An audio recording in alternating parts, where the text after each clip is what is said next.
ready for the show. And I got over there at 8:30 this morning. And I hadn't seen her in a while. So she had a lot to tell me. So all of a sudden she looks at the clock and she, in her voice, tells me it's 20 to 9 or 20 to 10. And so I had to make it from downtown Milwaukee back to my house in the studio, from which is normally about a 25 minute ride.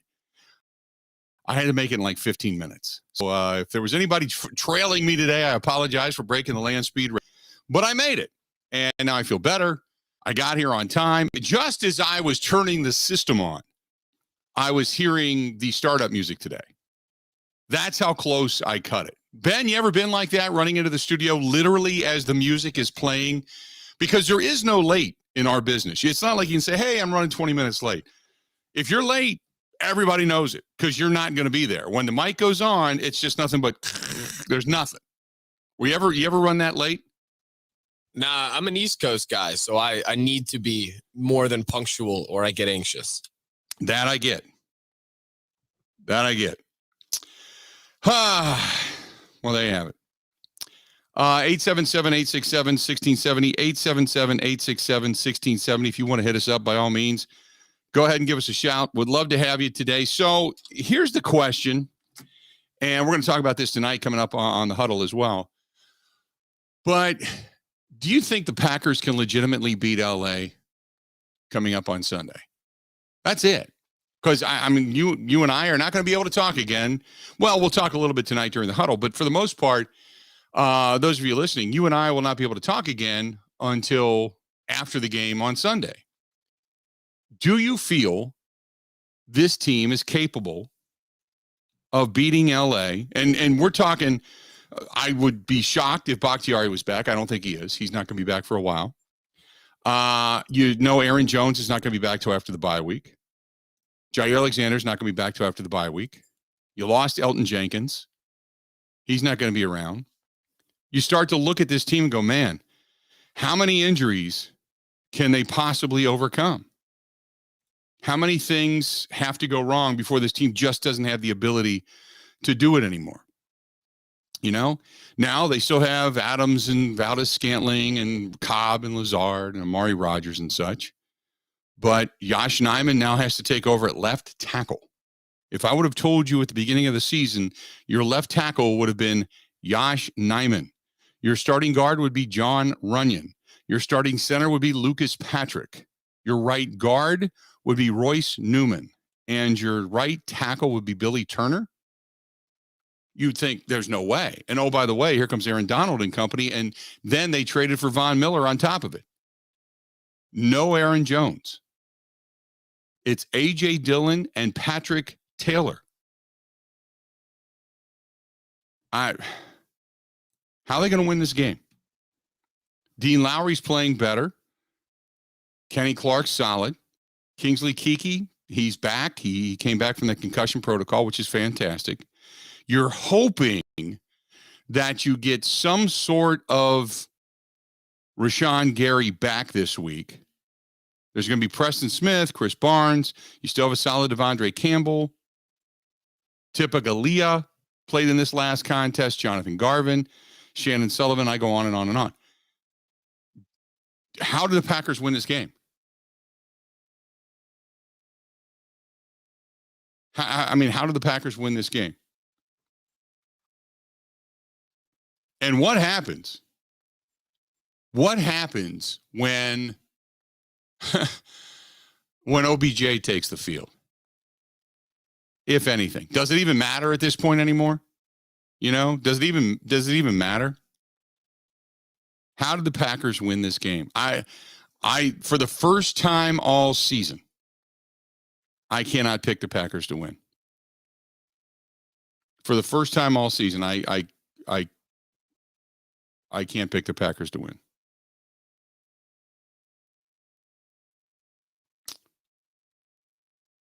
So, David Bakhtiari, they're talking about him coming back now at the end of the year. He's down. He's not going to play anytime soon. Now, when you hit, because they had to go back in. For those that didn't know, he had arthroscopic surgery. So when we talk about that setback that was out there on Sunday that there was a setback. So David Bakhtiari had arthroscopic surgery to quote, I mean, they always say to clean something up. And that's never good. Arthroscopic surgery usually is 2 to 3 weeks at least. So they're going to be lucky to get him back by maybe the last or second to last game of the season. You're hoping to get, I had said in the very beginning that you'd be lucky to get Bakhtiari back by December because he went down on New Year's Eve, remember? I thought, you know what, 11 months, you getting back by the end of November, beginning of December, that's pretty lucky. And then then he said he was good.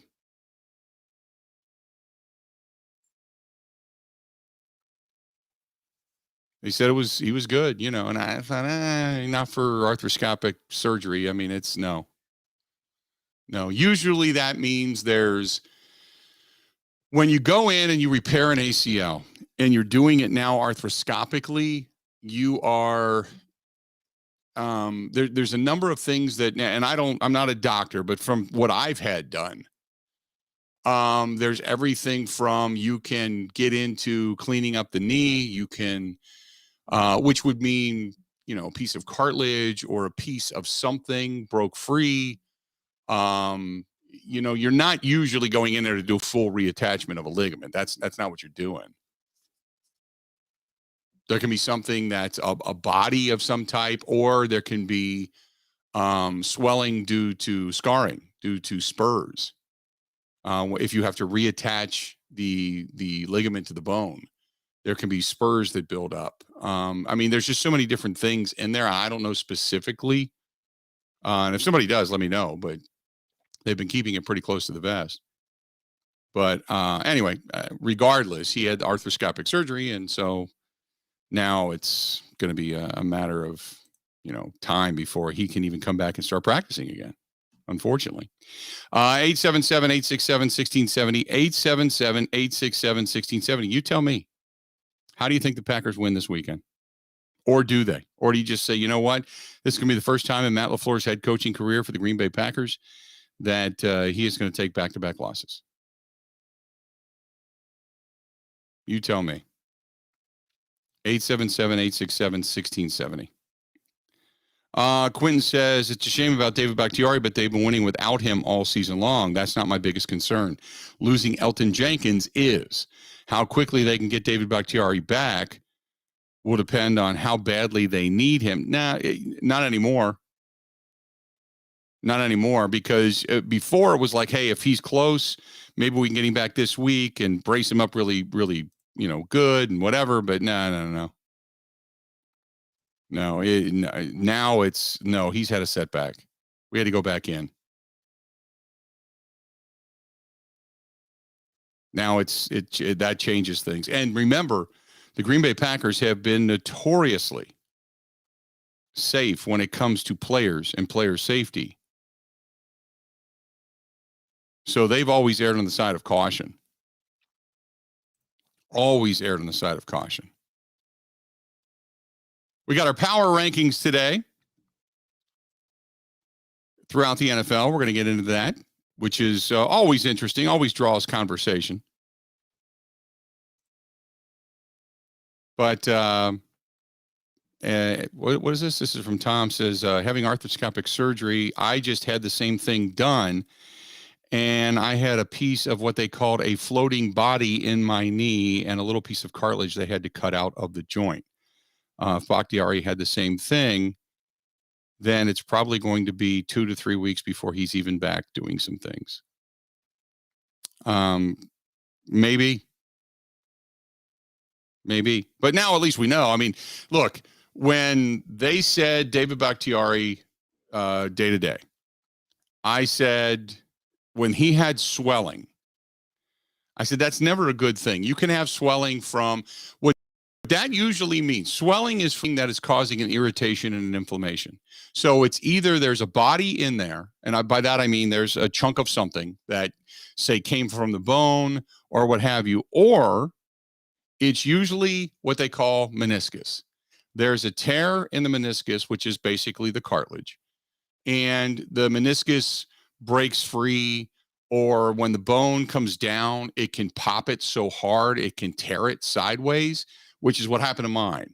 And it just breaks a little piece open. You get inflammation, but 90% of the time you're fine until you hit that one little that pivot point that pops that cartilage in the right way, and it feels like somebody's jabbing a screwdriver through your knee.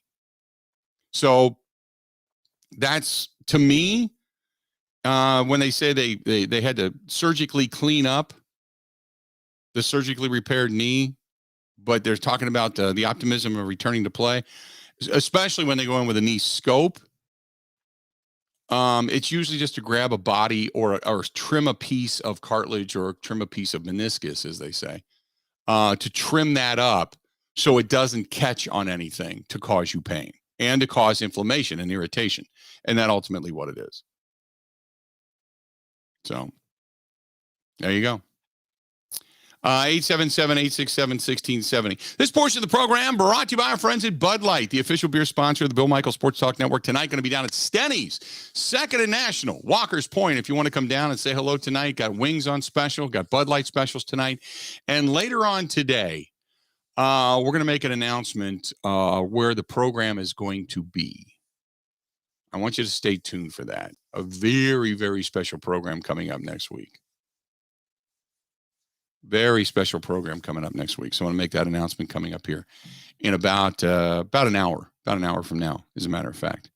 So stay tuned for that. Stay tuned. We got a lot more of the Bill Michaels Show. Thanks to our friends at Bud Light. Thanks to our friends at Wisconsin Harley-Davidson. Go to wishd.com. That's wishd.com for all your holiday gift giving regarding Harley-Davidson. And if you're looking for leatherware, if you're looking for warm weather stuff, or maybe even bike storage, by all means, I think they have just a few spaces left, as a matter of fact. So give them a call, because they can put it indoors, keep a charger on it, keep it shined up nice and new. And when you get this thing back come summertime, oh my goodness, it'll like it just came off the showroom floor. Good stuff from our friends at wishd.com. That is wishd.com. More of the Bill Michaels Show next. This is the Bill Michaels Show on the Wisconsin Sports Zone Radio Network.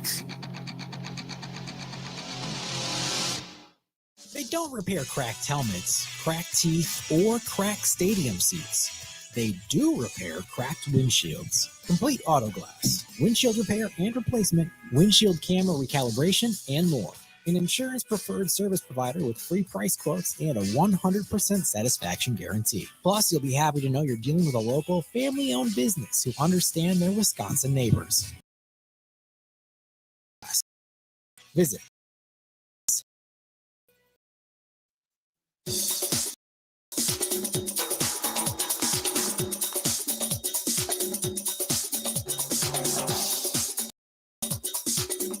Bill might zoom in 3 minutes.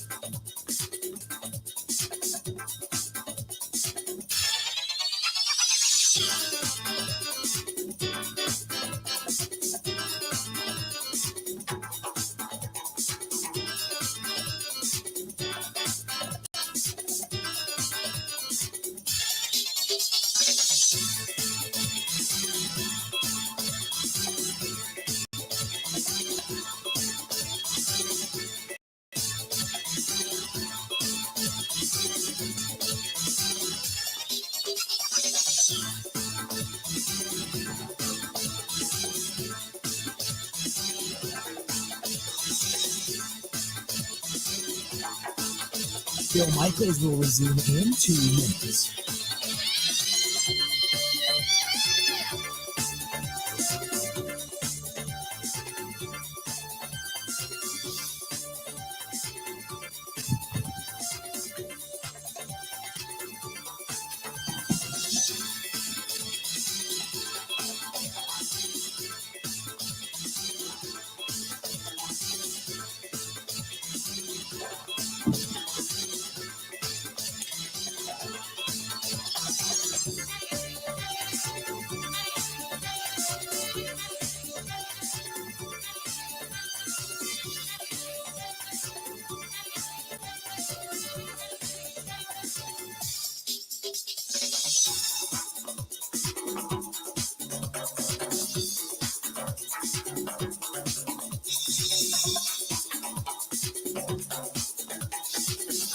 Bill Michaels will resume in 1 minute.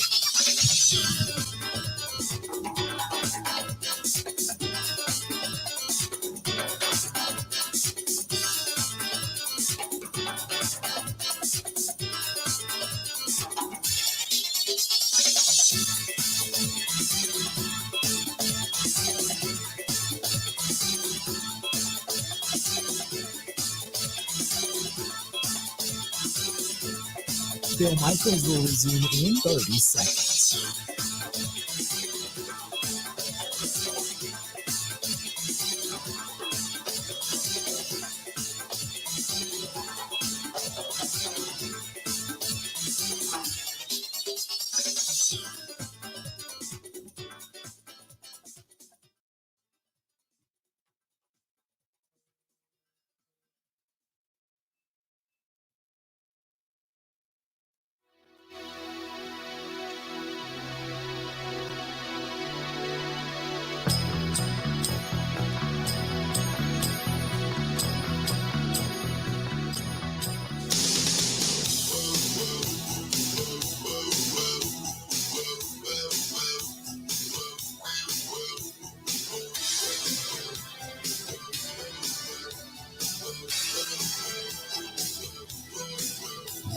Glad to have you. We continue on the Bill Michaels Show. Mark says, after going back and watching the game the other day, Eric Stokes played about as bad as Kevin King. Why aren't people talking about that? Well, first of all, because Eric Stokes is a rookie. And he went after Justin Jefferson, but that was a losing fight. He was the guy that was on Jefferson for the 56-yard catch in the first half. And then, Jefferson's push off that created separation, and Stokes couldn't find the ball on the go-ahead touchdown in the fourth quarter. He also had a chance at an interception to, what was it? When I went back and looked at it, who was it? I think it was Osborne. Couldn't bring that in. But no, I agree. Kevin King, didn't matter. Justin Jefferson, Adam Thielen, they beat him more than a few times, 4 times, as a matter of fact. And both Jefferson, both of those catches that he had were first downs. Thielen got the first down and scored a touchdown on his 2 catches, and King had some big issues with the quickness and nuance, as they put it, route running of both receivers. But as I stated, Kevin King, I look at and say, that guy's got a groin injury. He was banged up, and he just looked like he couldn't move. I went back and watched the game a couple of weeks ago with Kevin King, and he just moved better. He was more fluid. In this game, he just didn't look right. And there's some guys that can overcome injury. When they're ailing a little bit, hamstring, groin, whatever, they can kind of get it done. They can still move. Kevin King could not. And he's just not that kind of a player. And he ended up paying for it. He was the guy that got thrown at the most and gave up four catches. Now, Stokes gave up a couple touchdowns as opposed to Kevin King giving up just the one. But nevertheless, Rasul Douglas, he should have had the pick six. He didn't get it on that final drive. He covered the route really well, but he tried to go after the ball, but the ball went right past him. He didn't look good. Billy Turner had some issues, mainly in the first half. The second half wasn't nearly as bad. Henry Black, he was, not good at times.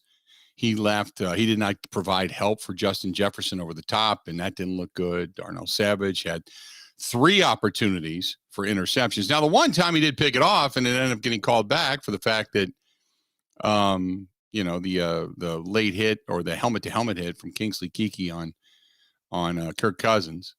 But he didn't make the play on that 37-yard pass interference penalty in the first half. And then Chris Barnes had a couple of tackles that he missed. Mason Crosby had a miss. I mean, there was quite a few guys you could look at in this game, and, special teams continues to be a problem. It's just say, it wasn't a great performance.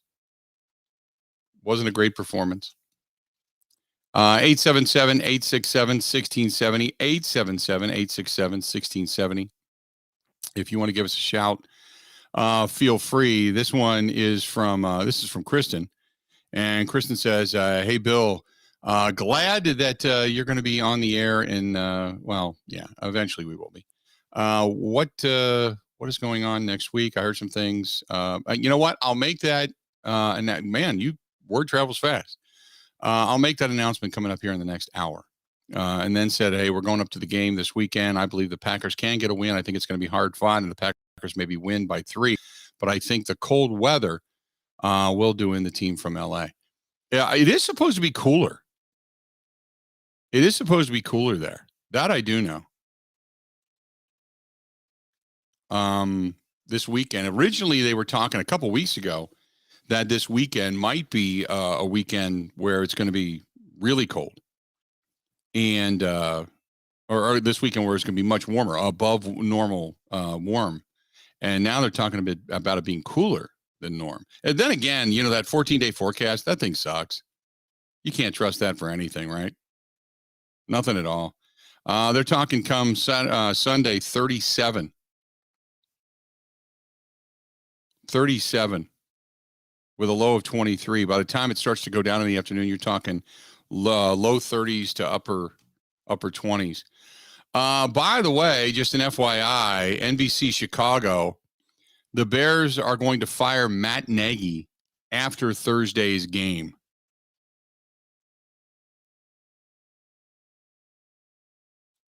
Just an FYI. So NBC Sports Chicago reporting the Bears will fire Matt Nagy after Thanksgiving. I'll say this, to let that leak out prior to Thursday, that's not good. That's bad form. You don't ever want to coach, because now the coach has to fend that off all week. The coach is going to hear that from every press conference. I mean, if I'm Matt Nagy, I wouldn't even want to go meet with the media right now, because that's becoming a major distraction. When the Packers fired Mike McCarthy, it was right after a crappy game. They pulled the trigger, they got it done, and they moved forward. They had a plan in place a couple of weeks prior, just in case, and they pulled the trigger on the plan. The Bears are like, I don't know. What, you want to fire him today? That was awful. Want to get rid of him? You know what? Yeah, let's fire him. No, wait. Yeah, that's right. We got a game this week. Crap. Okay, well, we'll fire him on Friday. Cool? Okay. Don't tell anybody. Well, we're in a crowded hotel lobby when you just made that comment. Okay, well, then it's out there. It's out there. That's just Bears being Bears right there. Gary says Matt Nagy leaked it. Why would Matt Nagy leak it?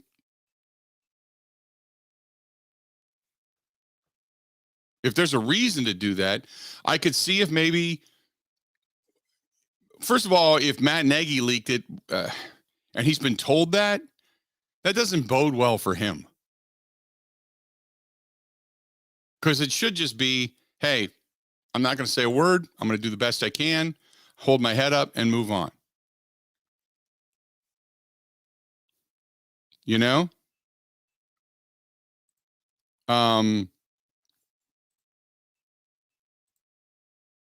So, and if I'm Matt Nagy, it's certainly not going to find me a job any sooner. Matt.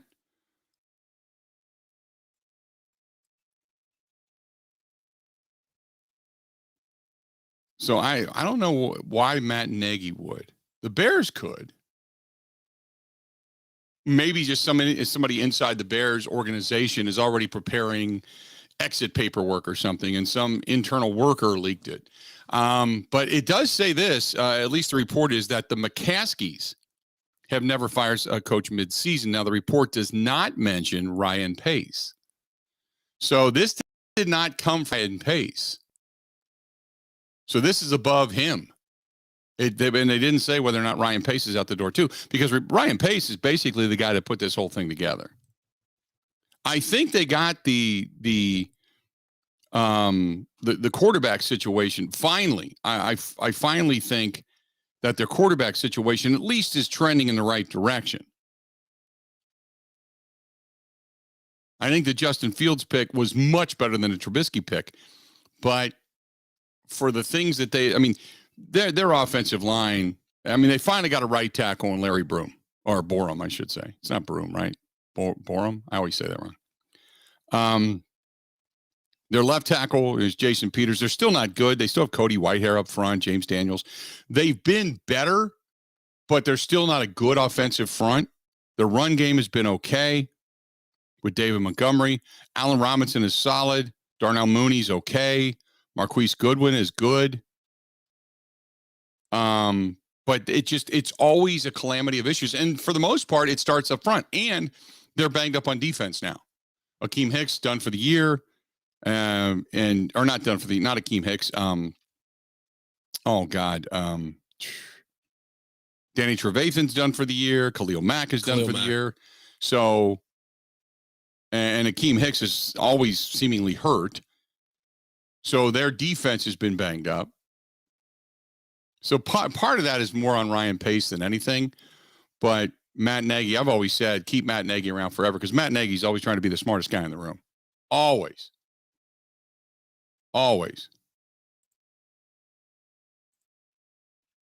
877-867-1670, 877-867-1670. You want to hit us up? Feel free to go ahead and do so. We're going to go ahead and take a quick break. Don't forget, join us tonight down at Stenny's, 6 to 8 tonight. We are going to be down there with the Bill Michaels Huddle, special Tuesday night edition, getting ready for Thanksgiving coming up. Stay tuned. We got more of the Bill Michaels Show next. Covering Wisconsin sports like a blanket. This is the Bill Michaels Show on the Wisconsin Sports Zone Radio Network.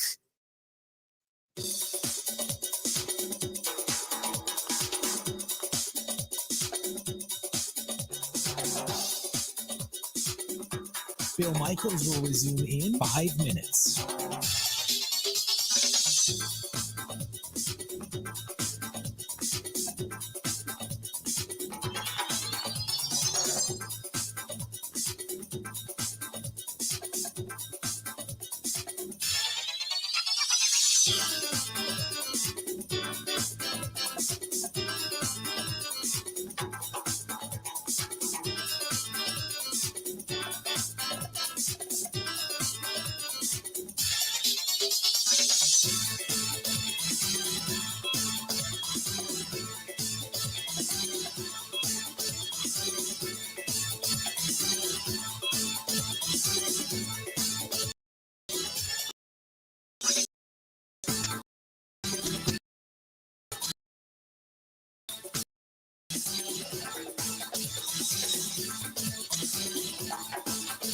Bill Michaels resume in 4 minutes.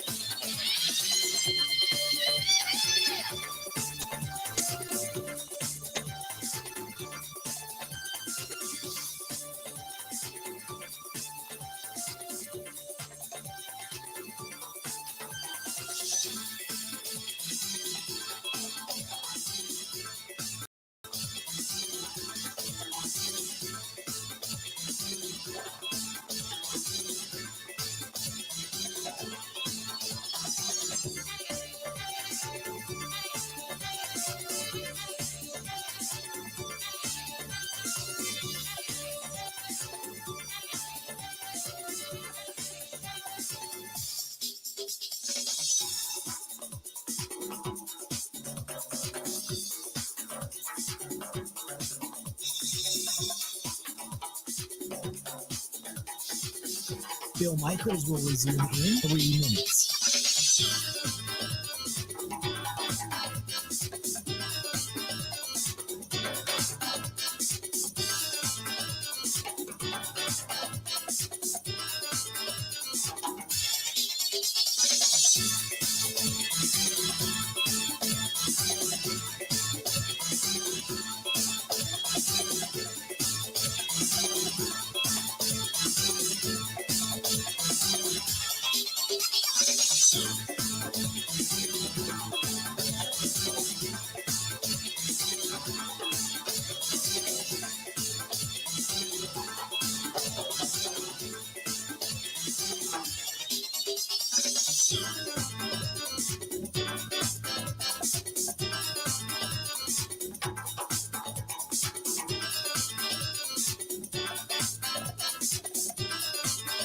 Bill Michaels will resume in 2 minutes.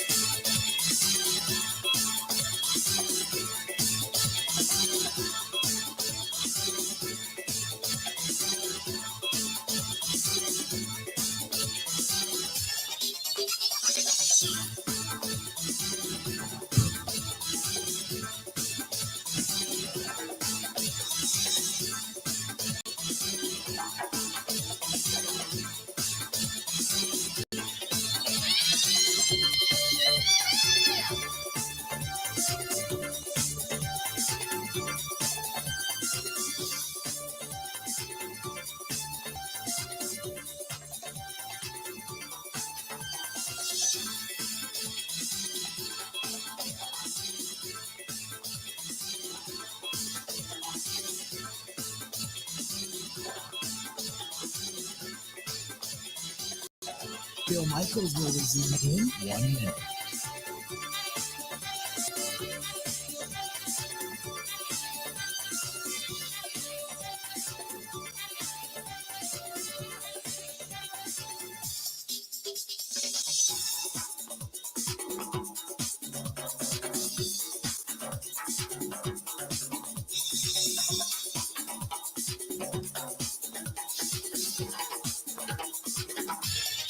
Bill Michaels will resume in 30 seconds.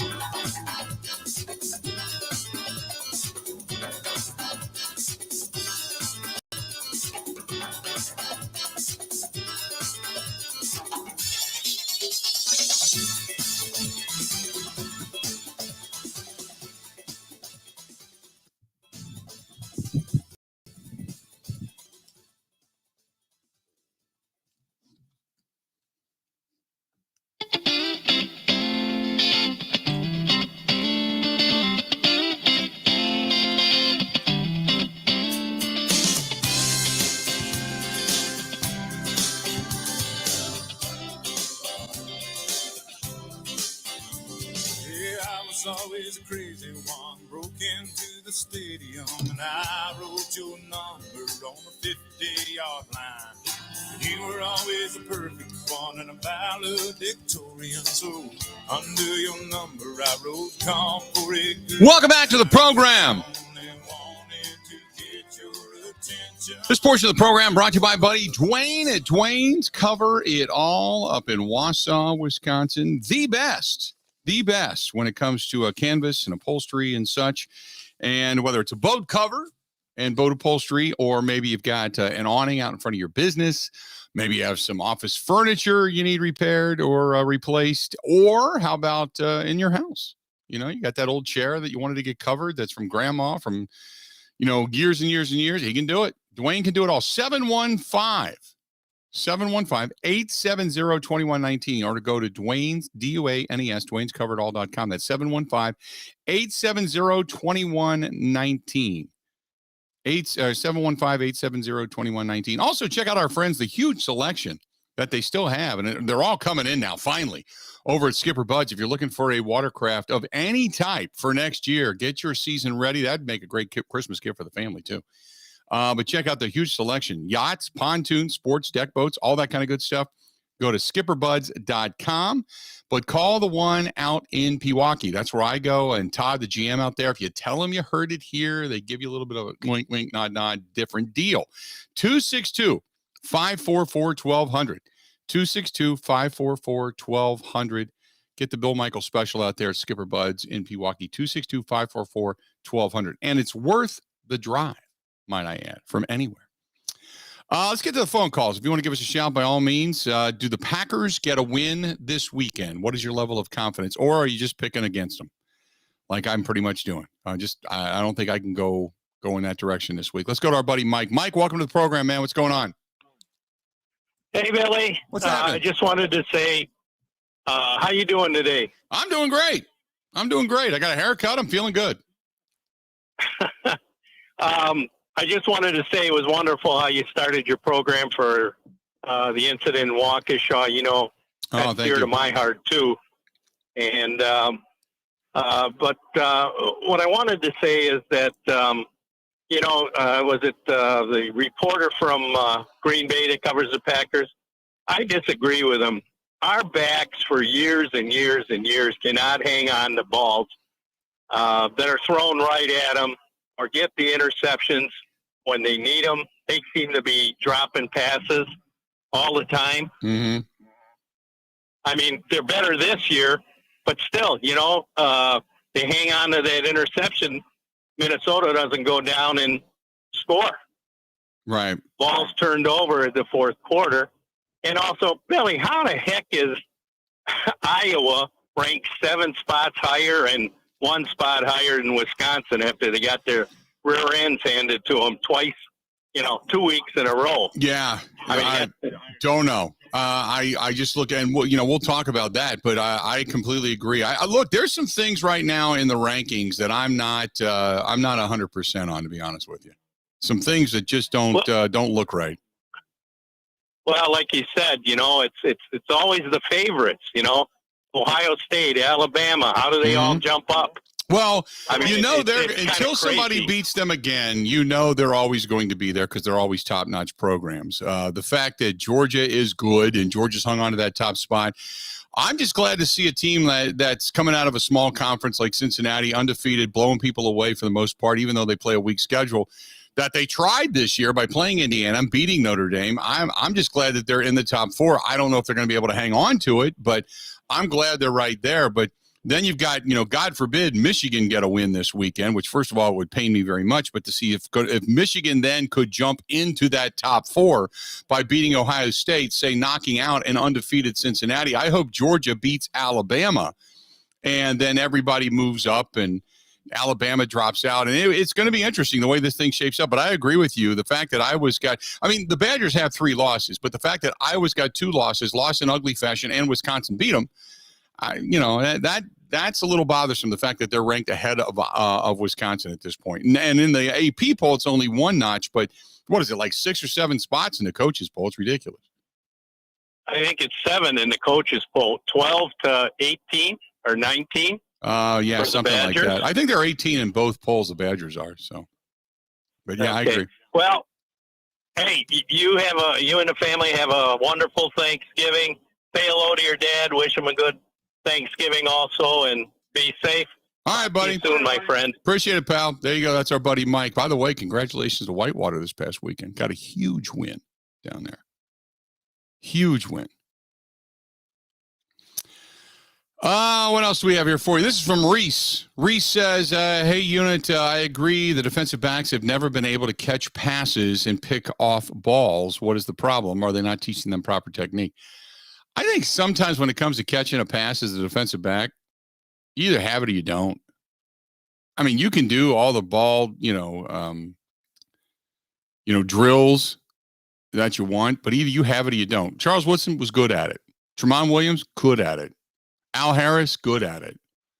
There hasn't been really a good defensive back when it comes to picking. Nick Collins, even as a safety, good at it. But you either have good hands or you don't. And what they're finding now is, and remember this, that not only are you fighting a guy for position, but your job is not necessarily, first and foremost, your job is to cover. Secondly, it's to defend, to knock the ball down. Thirdly, if you come up with it, that's the third thing on your list. So the emphasis, they do a ton of ball drills. I know they do. You see these guys do it all the time. They'll put the jugs machine, they'll aim it right at them and tell them to turn around, and before it hits them in the face, they got to grab it. Or they'll have to go running and the jugs machine will throw the ball like high and wide, and then they got to dive or jump up and get it or whatever. But that's your only concentration. Then you throw in another wide receiver that's as big as or bigger than you fighting you for the football. That's a whole different animal right there. But I agree. Look, we see it all the time in the National Football League where guys go up and get picks and come down with it. But most of the time, now think about this. When you watch highlights closely. Most of the time when you see defensive backs going up to make a play on the ball, they're doing it with one hand. Receivers are going up to catch the ball. Think about that. Receivers are going up to catch the ball. Defenders are going up with one hand usually and another hand on the receiver to knock the ball down. That's the reason that you don't see as many balls in the National Football League being picked off. It's an art. I'll give it to you. It's an art. Guys that do it and do it consistently and then have numerous interceptions, they've got a knack for going up at the apex and getting the ball, or for getting in position to where they can get both hands up and get the ball. There's an art to it. Completely agree. 877-867-1670. The news today, by the way, and I thought this was fantastic. Just kind of staying true to the hometown roots, and always has. In case you did not hear, the victims of the Waukesha Christmas parade, the 5 people that were killed. Now, there are more kids right now. I think there's 3 that are still in critical condition in Children's Hospital. But the victims, the 5 people that have passed, did you hear that J.J. Watt has said that he will cover all their funeral costs? Did you know that? Yeah. What a class guy. What a class guy. What a really cool dude. Good stuff. So kudos, huge kudos to J.J. Watt today. That's big time, man. That's big time. I'm going to step away on that note, take a quick break, come back. More of the Bill Michaels Show is next. Covering Wisconsin sports like a blanket. This is the Bill Michaels Show on the Wisconsin Sports Zone Radio Network.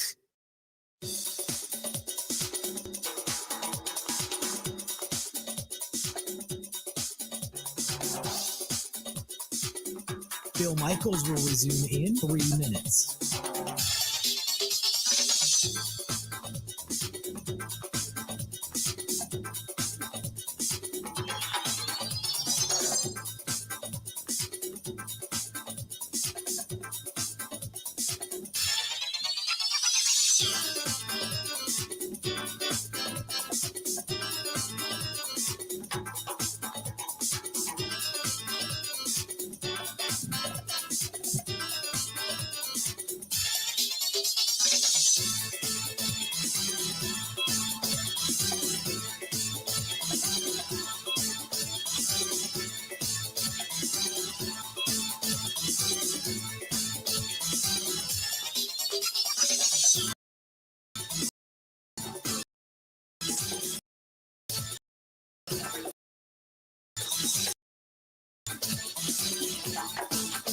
Bill Michaels in 2 minutes.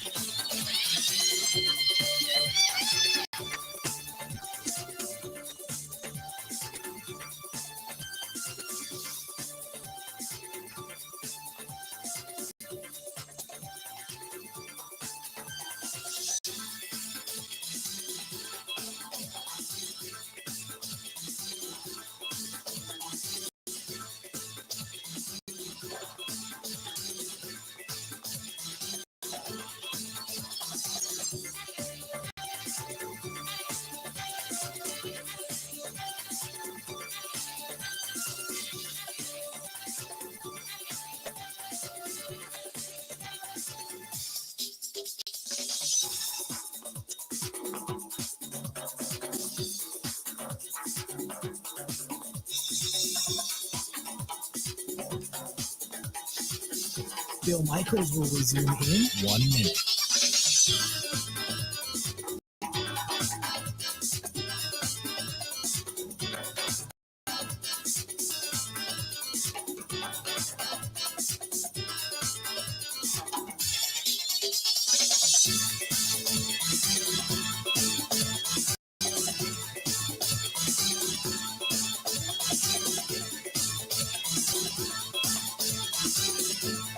Bill Michaels will resume in 30 seconds.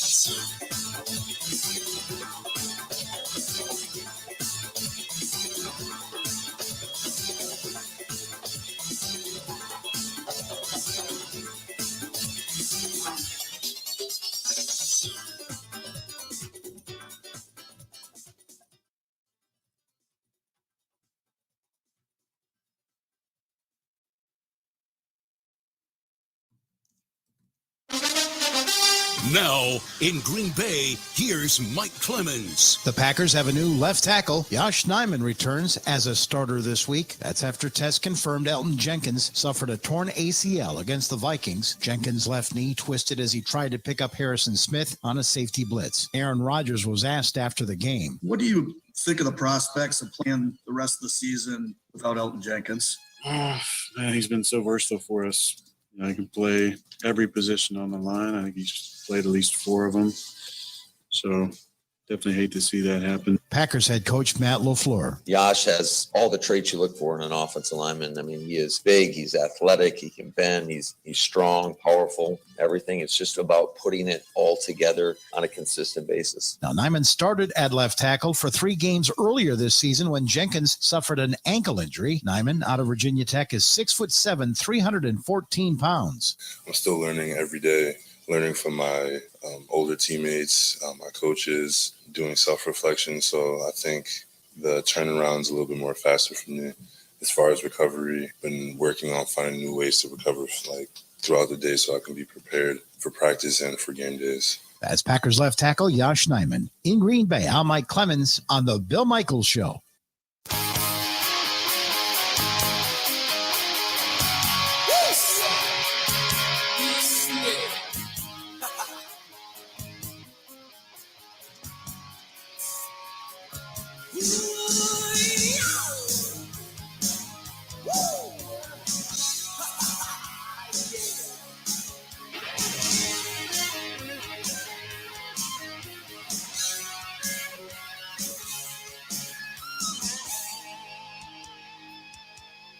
Glad to have you on this Tuesday.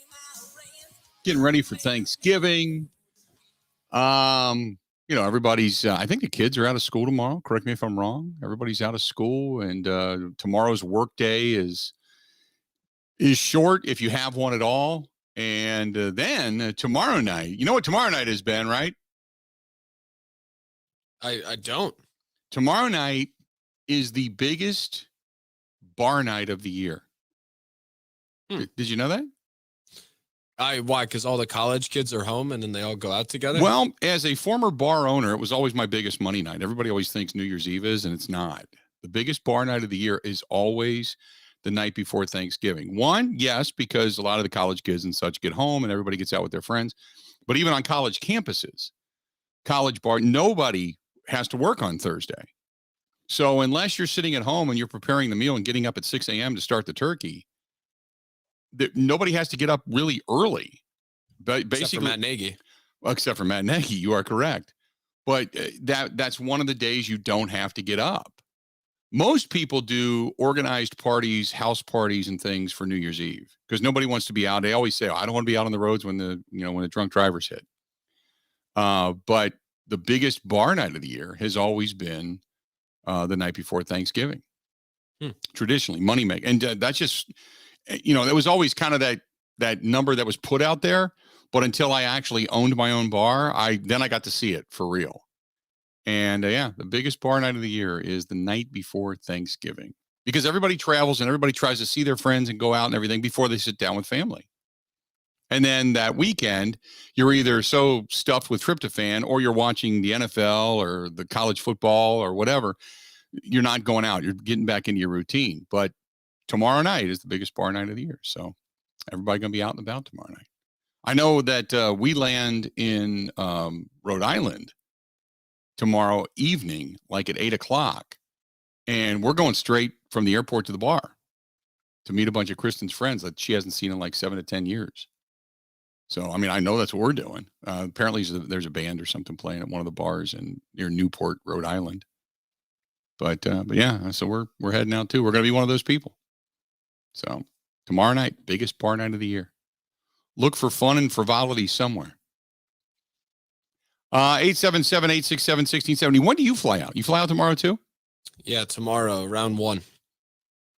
Out of Milwaukee. Okay. Though, so okay. I have a hike in front of me.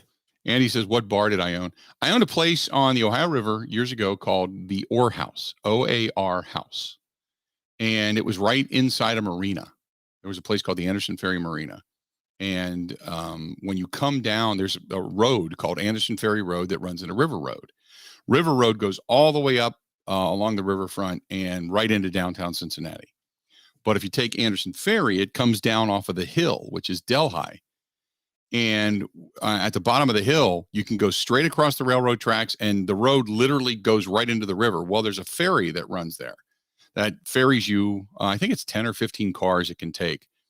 And it can really cut out your time, especially if there's an accident on I-75 or the 275 Beltway. It's like $5 per car, and they'll take you across the river. And it's a great back way into the airport, into the Greater Cincinnati Airport. Because for those that didn't know, the Greater Cincinnati Airport's actually in Kentucky. So, and it's like 35 minutes from downtown Cincinnati, 40 minutes from downtown Cincinnati in Kentucky. But yeah, it'll take you right to the road that takes you up the back way to the airport. It's a great way to go.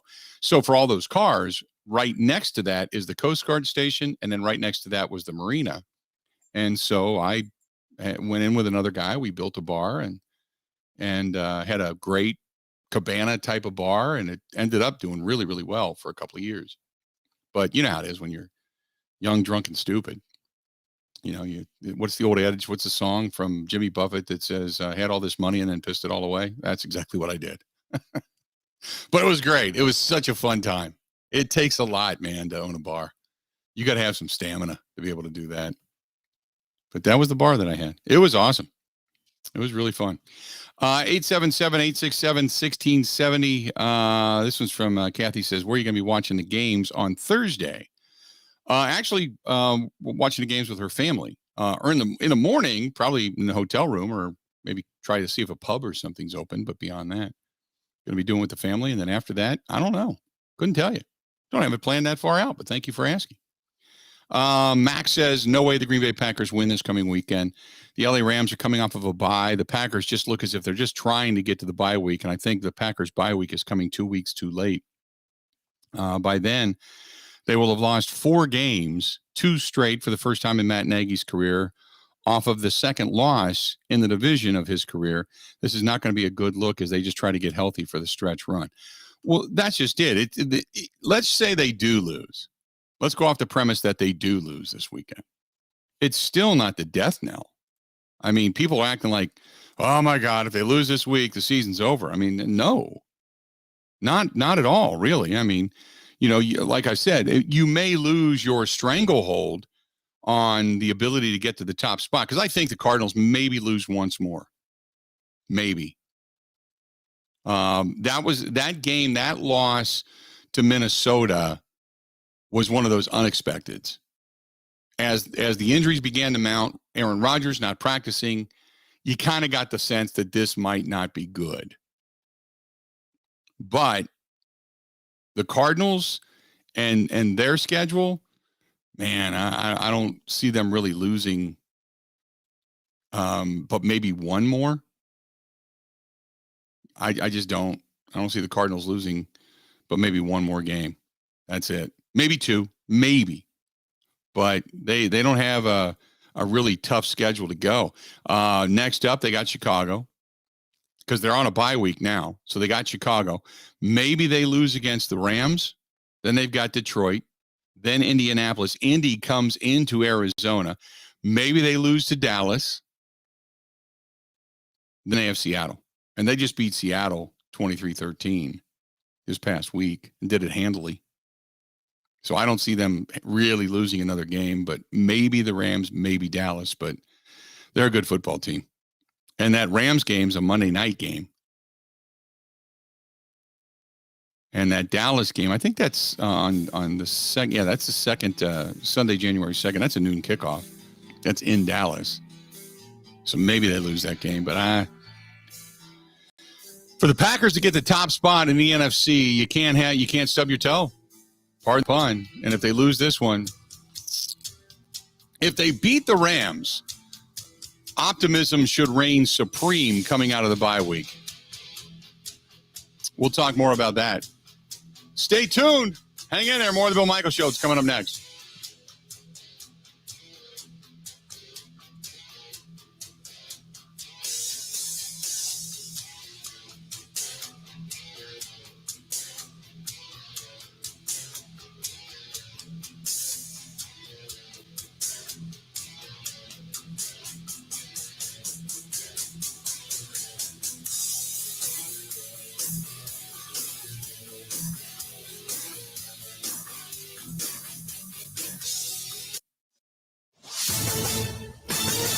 This is a Wisconsin Sports Zone update. The Green Bay Packers have lost another vital piece to their offense. It is official that left tackle Elton Jenkins did indeed suffer a torn ACL during the Packers' loss to the Minnesota Vikings on Sunday.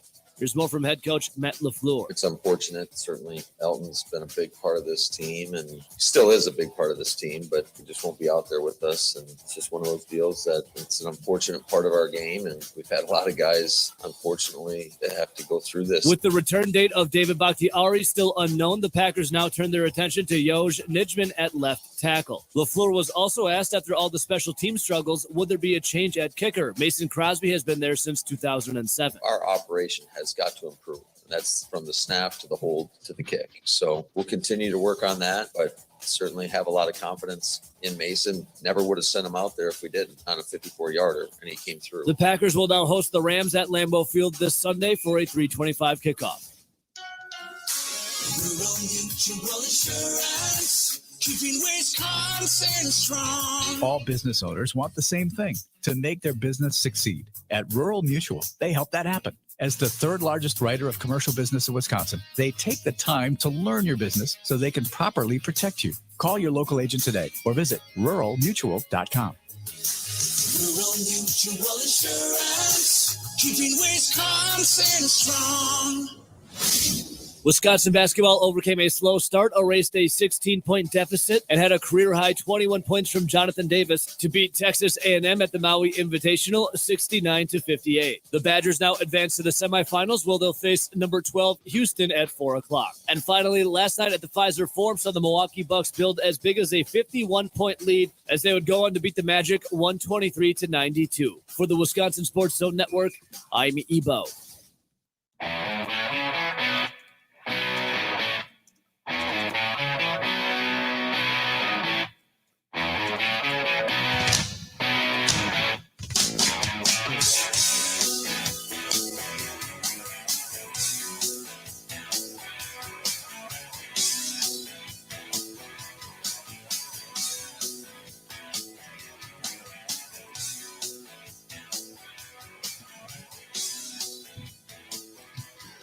Welcome one, welcome all. Hour number 2 of the Bill Michaels Show, and I got an announcement to make coming up here at the bottom of the hour, so stay tuned for that. And it's a really, really cool thing. And it kind of things organic, very organically, and it was really a tremendous effort and kind of a community thing. So that's what I'll tell you for now, but I want to let you know, stay tuned at the bottom of the hour. We're also going to have Wayne Larrivee at the bottom of the hour. Voice of the Green Bay Packers. We'll get his thoughts on this team coming into this game. 877-867-1670, 877-867-1670.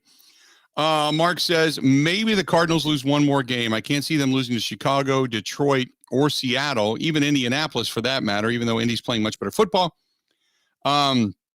He says, I think the Rams are their best bet to go down, but the Rams are coming to State Farm Stadium as opposed to going to Dallas on Sunday, January 2nd. Maybe they lose one more game, but I doubt it. See, here's the thing. There's always that one game, much like the Packers just had. When the Packers won in Arizona, right? You kind of looked at the Packers and you went, okay, now they're rolling. So they got through Arizona. They should have beaten, the Packers should have beaten the Kansas City Chiefs, right? So when you look at the Packers schedule, you're like, we kind of figured they'd lose 1 out of 2. So to go to Washington or have Washington, then go to Arizona, then Kansas City, then Seattle, you kind of thought, you know what, you're rolling. You only lost that one against Kansas City, and you did it basically because your quarterback didn't play. So from here on out, you're good to go. And you looked at that L.A. game, and you're thinking, well, L.A., cold weather, they're coming to Lambeau Field. The odds are against them. Packers just got Aaron Rodgers back. You're good to go. Then you find out about the COVID toe or whatever it happens to be. And then they lose this game you lose Rashawn Gary, Elton Jenkins is gone, Tanyan is gone. All these guys are down for the season. And it's a hard-fought game. They scored some points, left quite a few on the on the field and you lose the game you shouldn't. That's against Minnesota. So there's always one of those games that it's hard fought. You didn't expect to lose, but you lose.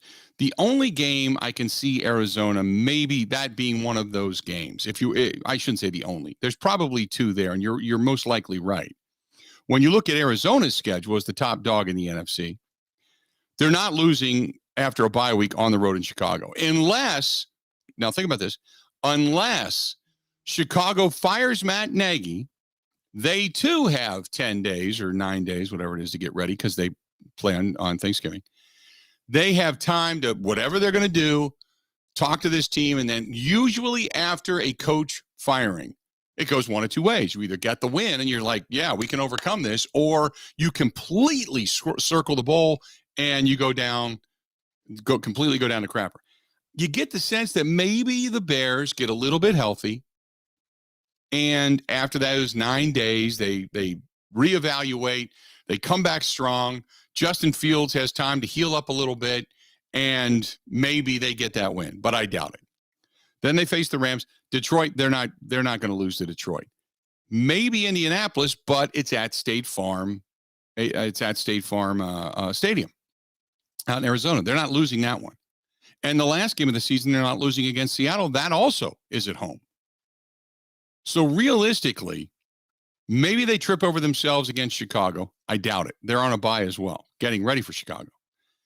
Maybe against the Rams, but more likely, if you want to circle one, if Mike McCarthy doesn't step on himself as he did the other day in Kansas City, maybe that Dallas game on the road, the Cardinals lose to Dallas, but I doubt it. They got a legitimate shot to win out. A legitimate shot. They could end up 15-2 by the time it's all said and done. Now the Packers are fighting Tampa Bay right now. They got Tampa Bay, Dallas, both behind them by a game. And I haven't even looked at the schedule yet, but Tampa Bay obviously just getting a win. But they've got both Tampa Bay and Dallas right behind them in the win column. And obviously Dallas plays on Thursday coming up, because Dallas always has that quick turnaround. They've got the Raiders, and the Raiders are a dismal mess. After starting out the season 3-0, they are 2-5. And everything that's gone on there between the Gruden situation and Ruggs and guys they've let go, just that whole situation's a mess. We get the pleasure of early on watching the dead lame duck Matt Nagy-led Chicago Bears on the road in Detroit. And I think as Packers fans, I was saying to a friend of mine, I'm like, who do you root for in that game? Do you even just watch it? And he said, no, that is the Laughing Bowl. And I said, what do you mean? He says, whenever either team scores, you drink and you laugh. And I said, well, what does that do? And he said, one, it gets you drunk, and then you celebrate the fact that you aren't either one of those teams. But you got the 5-5 Raiders taking on the Cowboys in the midday game, the mid-afternoon game. That's 3:30, I think, Central Time start. And then the night game is interesting because you got the Bills, who are starting to go a little reeling, 6-4 on the season, against the Saints. And the Saints are back at 5-5. And the Saints are right now, the Saints are the last seed that are in the postseason. They've got San Francisco right behind them. Philadelphia, by a loss, is behind them. Philadelphia sitting at 5-6.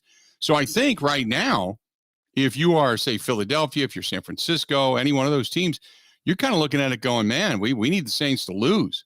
We want to continue to climb. I don't know if people still have a ton of faith in what Minnesota's got going on, but at least they're trending in the right direction. They've won 2 in a row. But the Saints have lost 3 straight. Meanwhile, San Francisco's won 2 straight. Philadelphia has won 2 straight. So you kind of cross your fingers. Kind of hang on to that.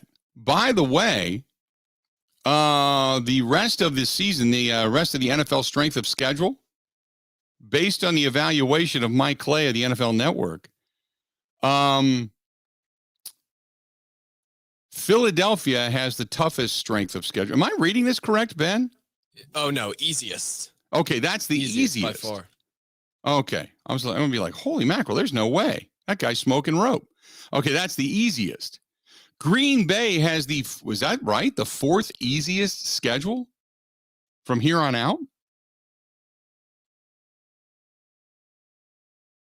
That can't be right. He's got Green Bay with the Rams, then Chicago. That should be a win.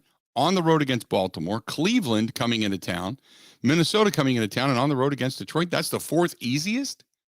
The Rams and the Ravens are the two tougher games, but the fact that they have a bye thrown in there, maybe that's what he's giving them. The toughest, Carolina, the Rams, Pittsburgh, and New England does have a tough road to go because New England still has to face Tennessee, Buffalo twice, a decent Indianapolis team, and then Jacksonville and Miami. But you're looking for, Arizona has the 12th easiest schedule. They're on a bye this week, then Chicago, like I mentioned, then the Rams, Detroit, Indianapolis, Dallas, Seattle. But the other team that you're chasing is the Rams, and they have the second toughest schedule remaining, at least by today's analytics. Well, there you go. Are you fired up now as a Philly fan, Ben, that they're at least closing in on 500? I'm taught to not get fired up at much until it's real. Can't you at least become a fan and more of a fan, but yet wear a cup? Yes. Because you're waiting for the nut kick. If they beat the Giants this weekend, then yes. God, they should beat the Giants. The Giants aren't any good. Right? Did you see Daniel Jones last night? Not bad, but the Giants still aren't a good team. Oh, he was disgusting. Yeah. No, they should destroy them, but I know the Philadelphia Eagles too well. Yeah, and Daniel Jones isn't bad. He's not Andy Dalton.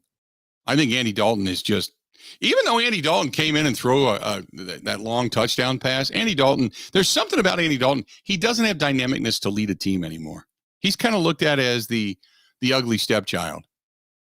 He's good. He's a quarterback. He's there. He's in the family. But, when he comes in the huddle, it's like, no, I'm just not going to do anything. There's nothing dynamic about Andy Dalton. I think Daniel Jones could be worse. You think so? Oh, yeah. No, I think Daniel Jones just doesn't have pieces around him, too. Jason Garrett also just does not know how to construct an offensive game plan. No, yeah. Completely agree. William says, by the way, did you hear the chants last night at the Bulls game? I heard about it. I didn't hear it. But yeah, the stadium, Soldier Field, the fans at Soldier Field this past weekend and last night down at the United Center, both crowds have begun chanting, "Fire Nagy." That's what they've been chanting. And it's to the point where the McCaskies, it's an embarrassment. So, by the way, the Bears special teams coach, Chris Tabor, who filled in for Matt Nagy when he was out with COVID, says he doesn't know anything about today's report that Nagy's going to be fired after the Bears game on Thanksgiving. Says he doesn't know anything about that. Hasn't been told anything, doesn't know anything. But he's not going to come out and go, "Oh, yeah, we heard about it." Oh, yeah, without a doubt. Yeah, no doubt. But it is running rampant in Chicago. Matt Nagy will be fired after the game on Thanksgiving. Does that mean they're actually going to bring him home? I don't get why they don't let him spend Thanksgiving with his family. Right? Yep. Keep him home. There you go. 877-867-1670. 877-867-1670. Sherwin says, hey, Unit, I heard that Bakhtiari is not going to be back this season. Is this true? Regular season, it's possible. He may make it back for the last game of the season or the second last game of the season after the arthroscopic surgery. But the likelihood of David Bakhtiari coming back and being incredibly effective at this point, He's got to be better than Josh Nijman. Right? Just coming back. I mean, barring any kind of another setback, he's got to be better than Josh Nijman.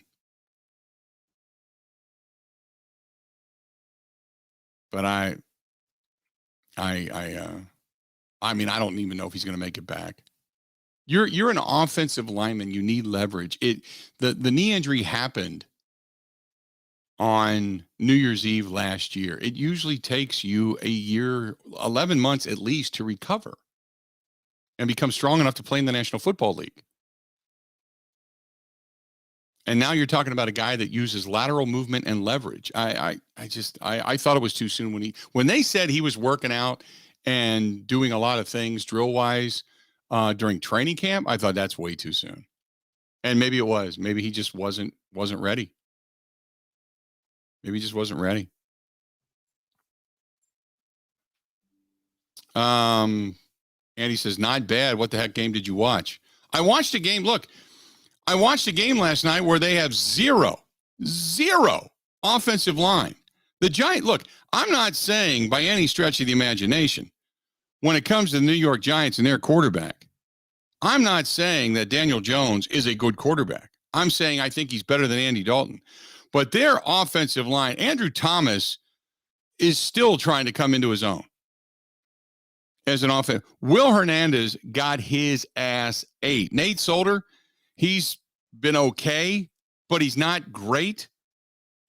But up the gut, Billy Price and Will Hernandez, both of those guys, that offensive line is terrible.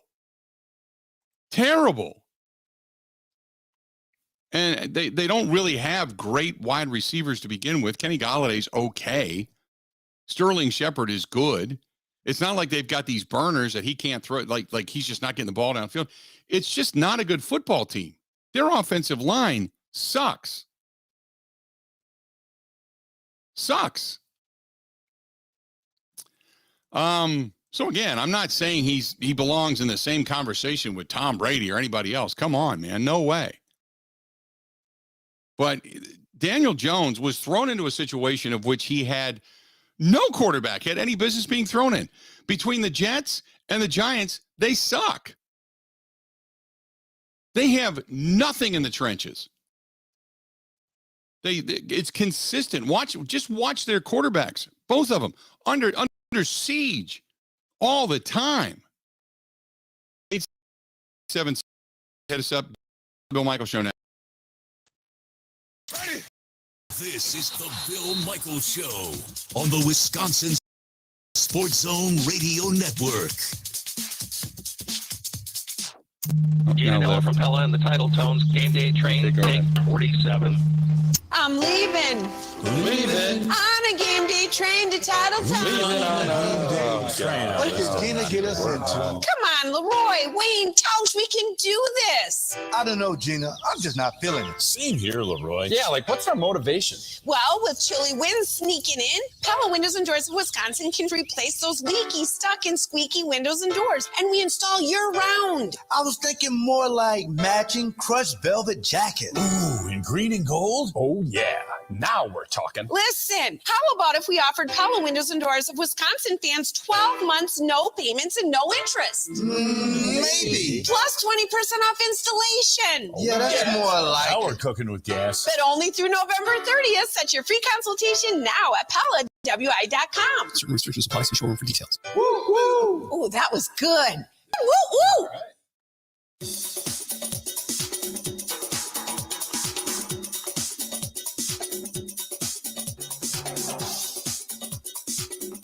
Bill Michaels will resume in 3 minutes.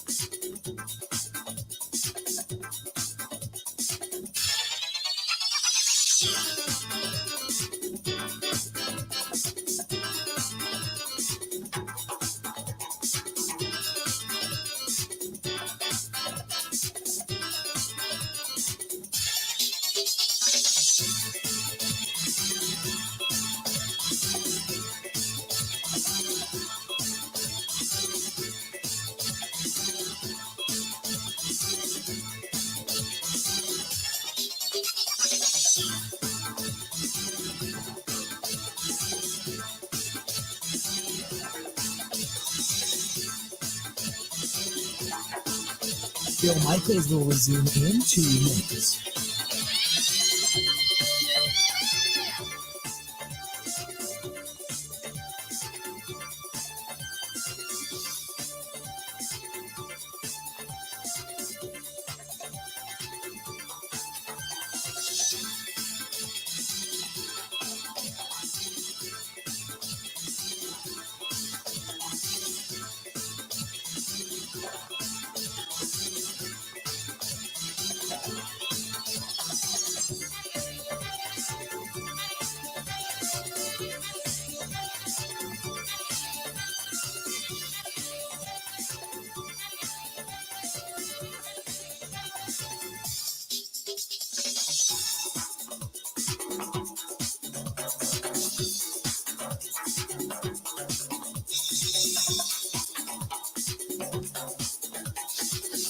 Bill Michaels will resume in 1 minute.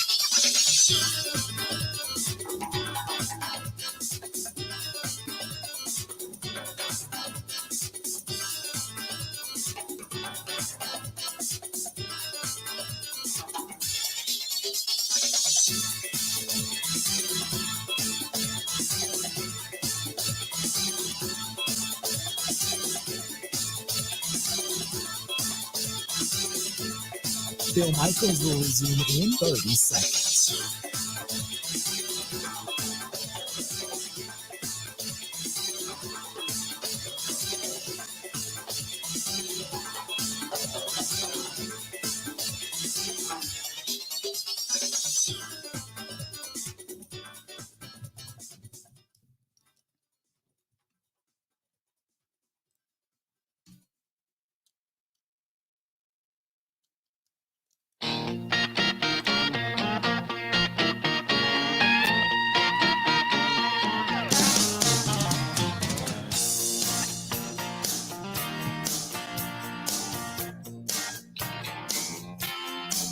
Billy man, come on. 6 o'clock news says somebody been shot.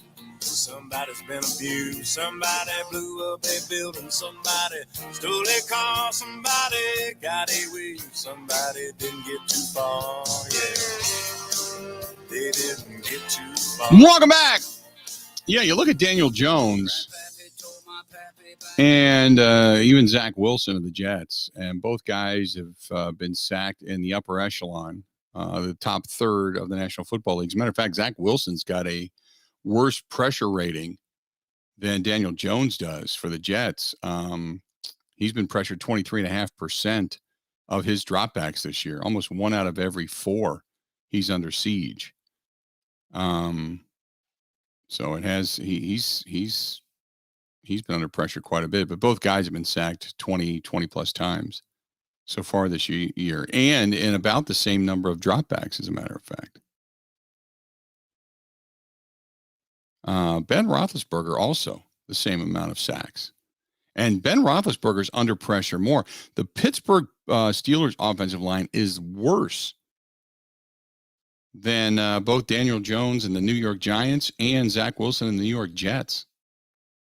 I was kind of, I knew Ben Roethlisberger was under pressure. Don't get me wrong. But I didn't realize they were that bad.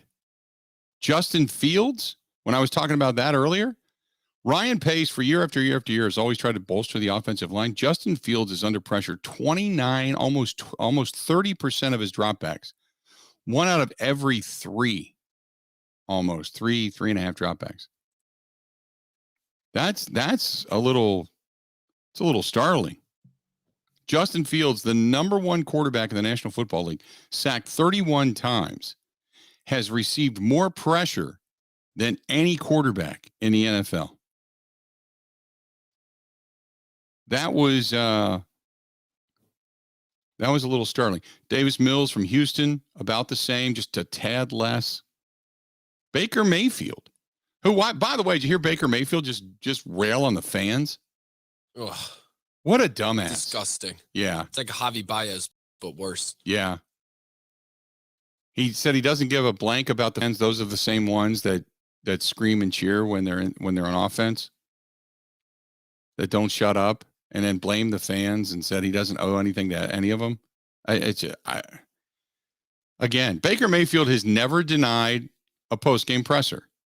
Now, here we go. When he's getting the praise, he can head to the podium, take it all, do his progressive commercials.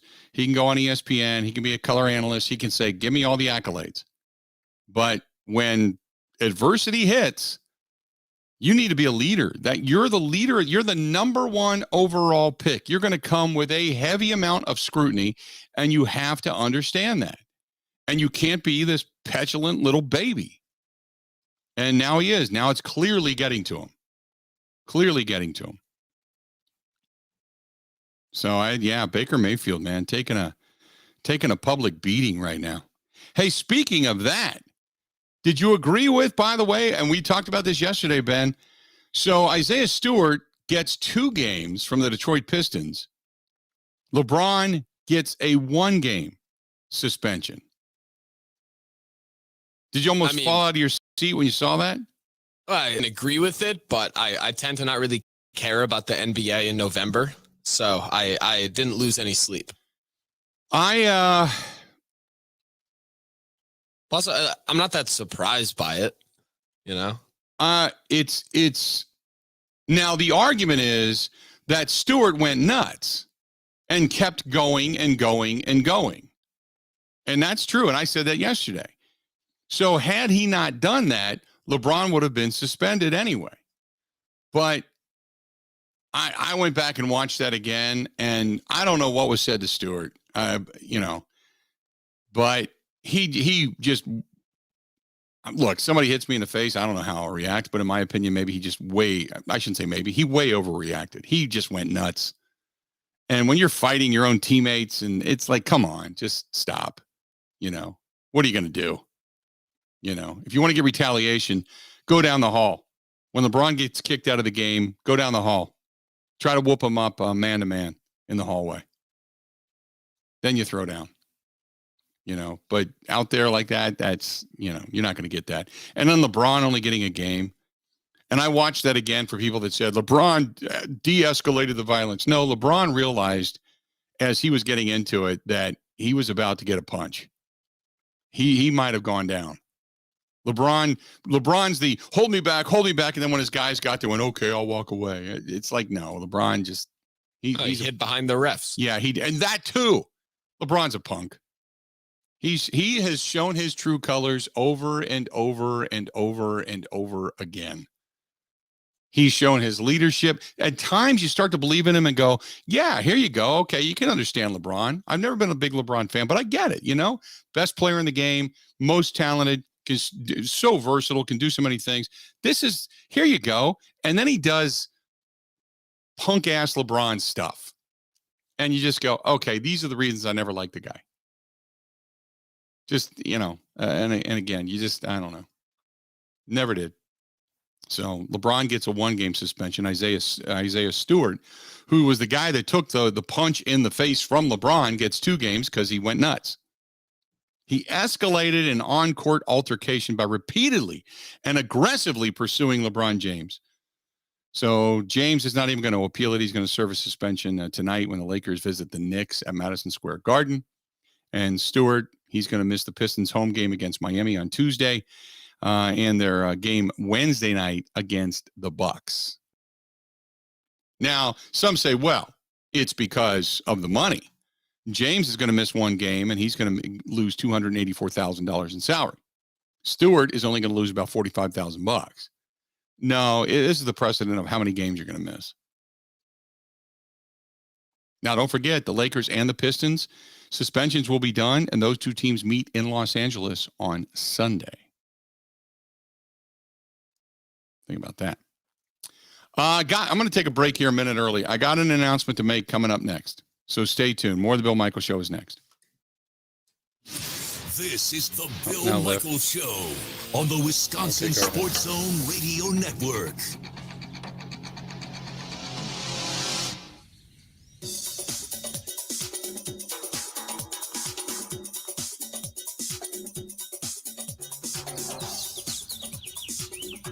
Bill Michaels will resume in 5 minutes.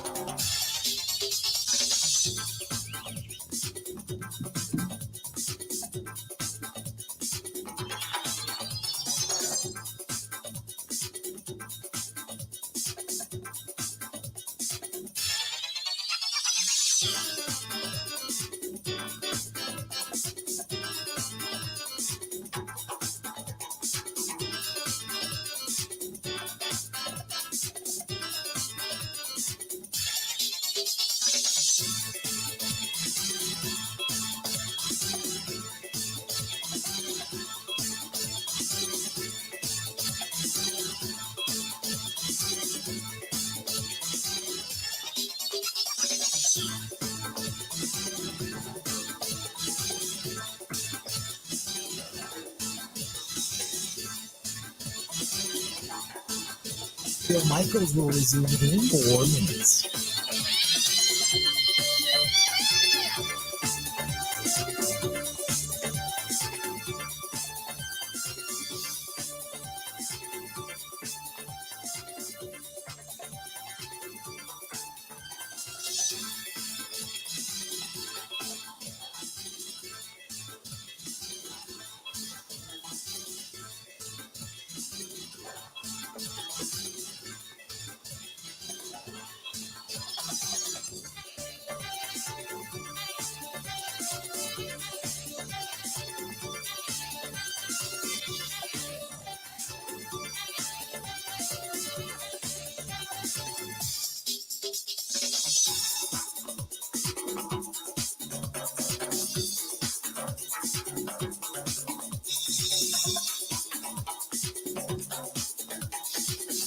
Bill Michaels will resume in 3 minutes.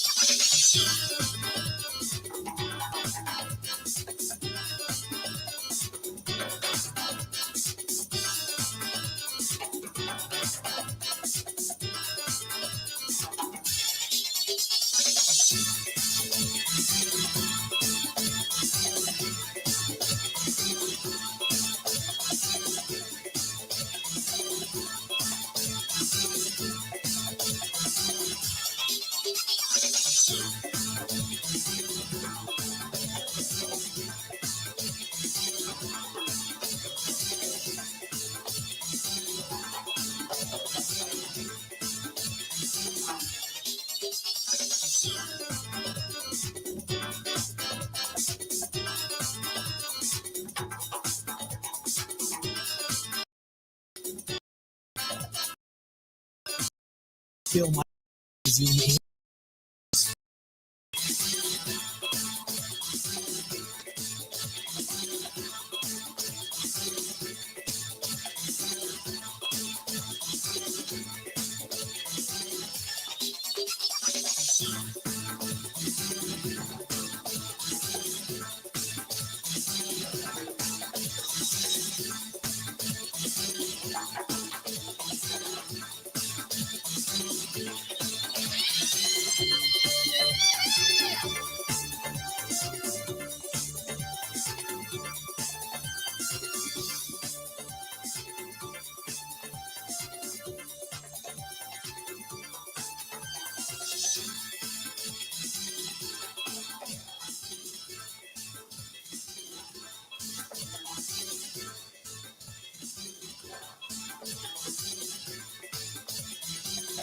Bill Michaels will resume in 1 minute.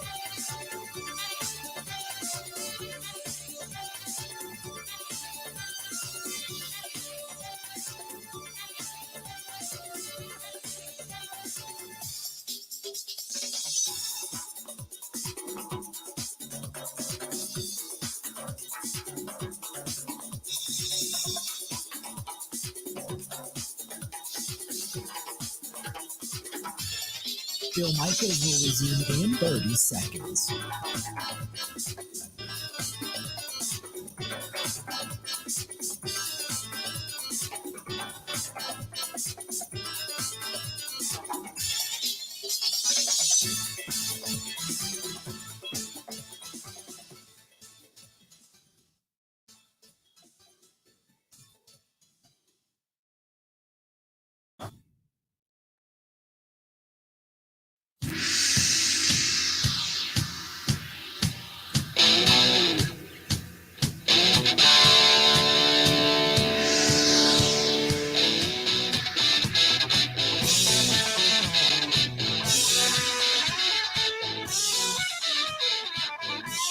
Welcome back to the program. Hey, next week, I've been kind of looking forward to making this announcement on the program. We all know about the tragic events that took place in Waukesha this past weekend. And last night I went down there. They had the memorial, the candlelight vigil last night at Cutler Park, and went down and walked around there for a little bit and stopped in. And I got a chance to meet some of the bar owners and some of the business owners down there last night. And they want to do something, but they didn't know specifically what to do. And they're all trying to organize something. And Joette, who is the owner of Nice Ash Cigar Bar, right there. I mean, that's right there in front of Nice Ash is where, unfortunately, some of the people were hit and killed. Said, "Would you be willing to do a show here?" And I said, "Yeah, no doubt." So next Tuesday, we are going to do our show live from the storefront, right there where some people lost their lives, coming up on Tuesday. We're going to do the show there. We're going to do a fundraiser there. We've got some sponsors. God love Gina Della from Pella Windows and Doors. She's already stepped up and said, "Look, whatever you need, they're going to donate some money and challenge other people to do so." Other businesses down there are going to come by and drop things off that if people make donations, you can get in return. So next Tuesday, mark your calendars, next Tuesday, 10 a.m. to 2 p.m. Central Time. The show will emanate live from Nice Ash Cigar Bar, the storefront down there in downtown Waukesha on Main Street, right there where some people had perished on Sunday. And we will do our best for the rest of the state to chime in and do a fundraiser for the victims and the families of that tragic event that took place at the Christmas parade this past Sunday. So really looking forward to that. So we're going to be there next Tuesday. And if you're going to be in the area, please come by. There's going to be food. There's going to be some fun. There's going to be some beverages. And we want to turn this into a really positive event and a celebration of community, helping one another. So that's what we want to do. Let's do this. Hopefully we're celebrating after Sunday, and that would be a Packers win. Joining us now, the voice of the Green Bay Packers, Wayne Larrabee on the line. Wayne, how you doing, pal? Good. How are you, Bill? We are doing well. So, how many more injuries can this team take before you just start to run out of steam? You know what I mean? Yeah, I mean, it reminds me a lot of 2010 in terms of a team that is, started the season good enough to compete for the Super Bowl. And yet, 3/4 of the way or even just halfway through the season, they're almost decimated by injuries beyond recognition. So there's a lot going on. Just hopefully some of these guys can start coming back after the bye. I know Aaron Rodgers said this is eerily similar to the year of 2010. They lost 6 starting linebackers this year, and you lost groups, but you didn't lose key starters as a whole all over this team. You didn't lose Clay. You didn't lose AJ Hawk. You didn't lose Chad Clifton. You know what I mean? You didn't lose those guys, and then you didn't lose their depth if you did lose them. This team just seems to be losing guy after guy after guy after guy, and they've been the healthiest team, one of the healthiest teams the last 2 years. So it's kind of what goes around comes around in the NFL, right? Yeah, and it goes to show you that really injuries is the luck factor that nobody can account for in the NFL. Bigger, faster, stronger, Bill, only means more injuries. Doesn't mean a better NFL game. It really doesn't. It's played by bigger, faster, better athletes, but it's not a better game because bigger, faster, stronger means more injuries. The special teams getting a lot of ire right now from many of the fans. And I know that some of it's the process, some of it was the hold, some of it's been the snap. They've changed personnel. Mason's had a couple of misses. I know Matt LaFleur has stayed steadfast in his support of Mason. Give me your thoughts on the special teams right now.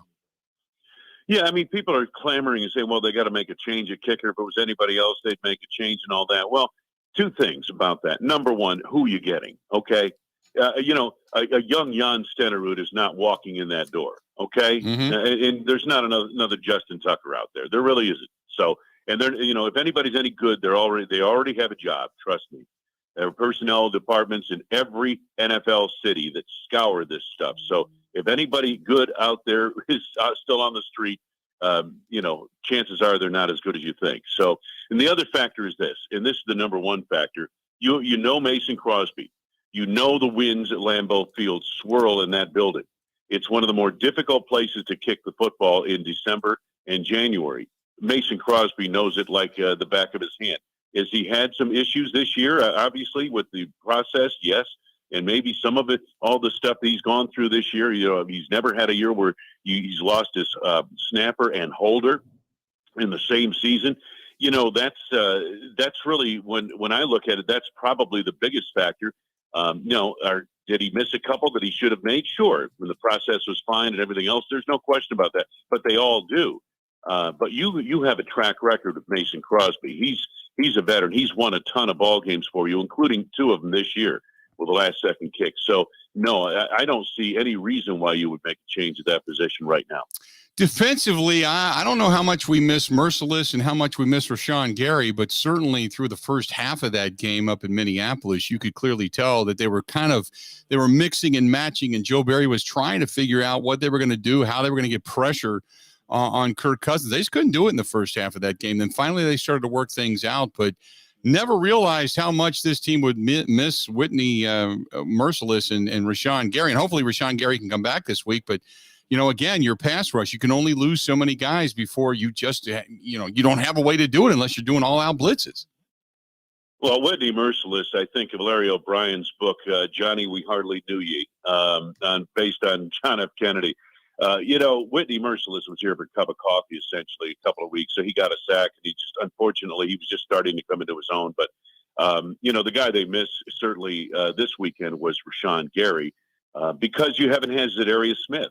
Preston Smith stepped up, I thought did a tremendous job. But Rashawn Gary's the guy that, you needed him to kind of pick up the mantle for Z, and he was doing that, and he really was. The other thing about, and I agree with you on the pressure on Kirk Cousins in Minneapolis, watching the game live, it just looked like they weren't getting enough pressure on him. But when you go back and look at next-gen stats, they pressured him on over 40% of his dropbacks. That's a good rate in a single game. I think when a quarterback has success against pressure like that, he's getting the ball off quickly. That's when the naked eye says, well, they're not getting enough pressure on him. They're not getting to him. He did a heck of a job in that ball game against pressure, and they did get some pressure on him. I thought Joe did a great job. Joe Barry did a great job of getting some pressure. When you looked at their team, they don't have their frontline pass rushers, and yet Joe was able to generate some pressure. Now, Kirk Cousins, to his credit, beat that pressure. Sometimes you have to tip your hat to the other guy. One of the guys that I thought played well, and I went back and looked at his stats, the outside linebacker, Tipicalia. What a debut. I mean, he kind of showed a few flashes. He was getting in there. He was getting his hands up. He was disrupting a little bit. I saw a couple of times that Kirk Cousins actually had to drop his head and move off to his right twice when Galea came around the edge. Boy, you talk about a debut. For a guy that didn't get a ton of statistics, he certainly was impressive. Yeah, Tipa Nalia, they've been really high on him, but he just hasn't quite had a chance yet on a regular basis, and I think that chance is now. It started in Minneapolis, but I know the coaches have really been high on what he's able to do. They like him athletically. He's one of these diamond in the rough kind of guys. It's going to take a while to develop him, and it has. He's been around now for over a year. So this is a kid to keep an eye on, and he's wearing number 40 now. He's wearing 50 earlier this year, but he's wearing 40 now. And it'll be interesting to see how he develops. But he's a guy who's got a little wiggle, a little snap, crackle, pop in his game. I know we're just kind of trying to get through the bye week. After the bye week, Aaron Rodgers says his toe's going to feel better. You're hoping Aaron Jones comes back. I mean, it's kind of like the bye week comes just a week too late. You know what I mean? Because there's a lot of health riding on this bye week for the return of this team after the fact.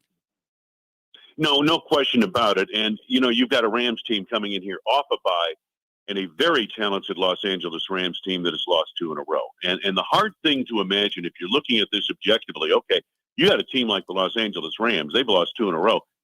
Can you picture them losing 3 in a row?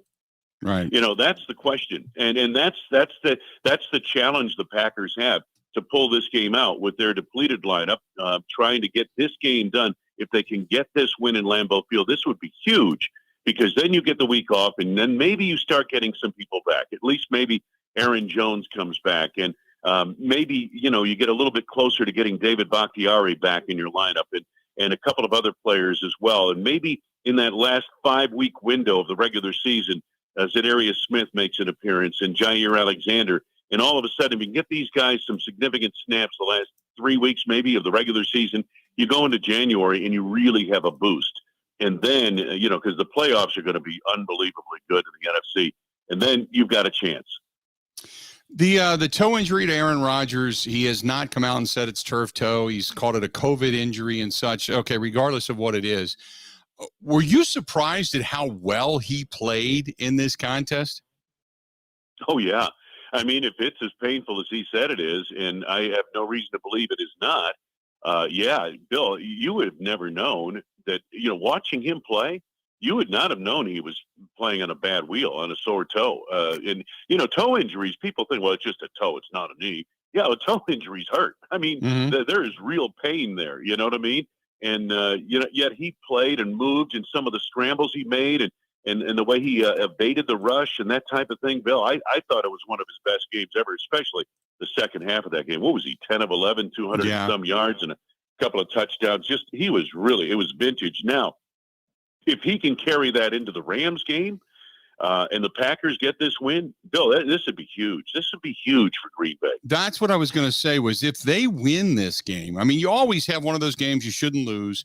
And coming out of the Arizona game, even though they lost to Kansas City, I thought, you know what, failing in two out of three phases of the game, I thought, that was kind of one of those moral victories, a positive that you can kind of latch onto, and then getting a win after that. I thought, okay, they put the train back on the tracks. Then with all the injuries and Aaron Rodgers not practicing, you understand the loss to the Vikings, but that's one of those games you kind of trip up on. Now, this is one of those games maybe you get back. You know what I mean? That, the gods give you one back because they always take one you shouldn't lose away, and they always give you one back. Maybe this is that game. And if they get this game, Wayne, what kind of a head of steam do they have then for the stretch run of the season, coming out of a game in which, like you had stated, the Rams have lost 2 in a row. They've gotten talented players in Von Miller and OBJ. They're trying to restock. They're trying to replenish. They too are making a stretch run.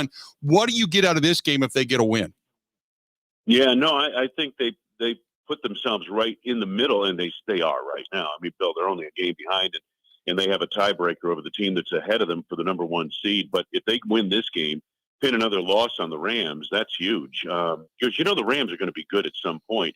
The thing the Rams are doing, what's so interesting about them, is they've added so many new pieces, and a couple of key new pieces in the middle of the regular season. And this is not baseball, okay? You can go out at the trade deadline of baseball, bring a hitter into your lineup, and he can make a huge difference because there's no adjustment for him. I mean, it's hitter, pitcher. Maybe if he came over from the National League to the American League, he's got to learn pitchers and that type of thing. But fielding, it's a baseball player in difference immediately.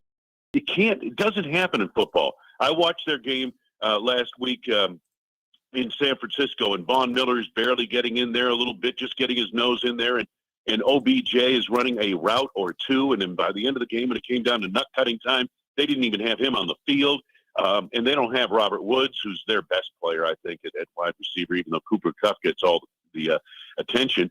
But, I'm just looking at what they're trying to do. It's not easy to do that, and but I think by the end of December, if all these guys are healthy and they come together, the Rams could be hell on wheels. There's no doubt in my mind about that.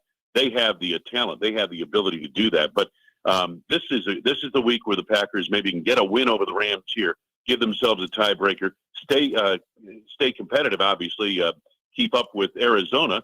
And, hey, by the end of the day, maybe the Packers have that home field advantage and get – it's not just home field, Bill. It's the bye week. That's what you really want. Hey, real quick, Wayne, I know we only got a minute, but your thoughts. Have you ever seen a team that says we're going to fire the coach after this upcoming game, still within mid-season? The Bears have reportedly said, Matt Nagy, this is going to be your last game. He will coach his last game on Thanksgiving. I didn't hear that. Yeah. Is that what they said? Yeah, NBC Chicago Sports is reporting that. Oh, they're reporting that. Okay. Yeah. The McCaskies haven't said that yet, right? No, they haven't, but apparently Ryan Pace was not mentioned as far as being fired, but NBC Chicago is reporting that Matt Nagy will be fired immediately after the game on Thursday. They're going to have to clean that whole front office, Bill. That was it. And, they gave them a reprieve, Pace and Nagy, and they're 3-7. And I can guarantee you from Mrs. McCaskey on down through George, who's running the team, they are just beside themselves. So they will, believe me, it might be just Nagy this week, but it'll be Ryan Pace after that, I'm sure. Wayne, always a pleasure. We'll talk again soon. Have a good one. Great Thanksgiving. Say hi to the family, and we'll talk to you again soon, okay? Sounds good, Bill. Appreciate it. There you go. Wayne Larrabee, the voice of the Green Bay Packers, joining us for a couple of minutes on the hotline. Glad to have him. More of the Bill Michaels Show coming up next. Covering Wisconsin sports like a blanket. This is the Bill Michaels Show on the Wisconsin Sports Zone Radio Network. Janadella from Pella and the title tones. Game day train, take 47. I'm leaving.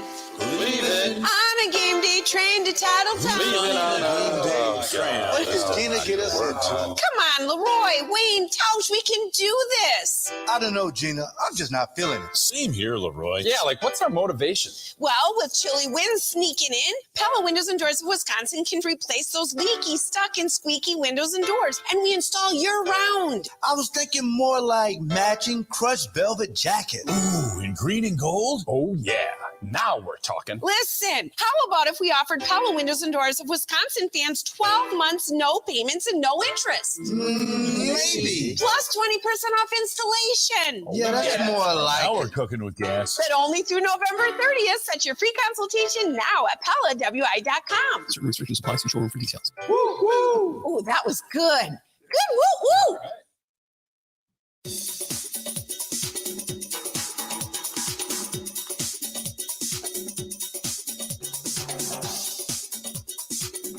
Bill Michaels will resume in 3 minutes.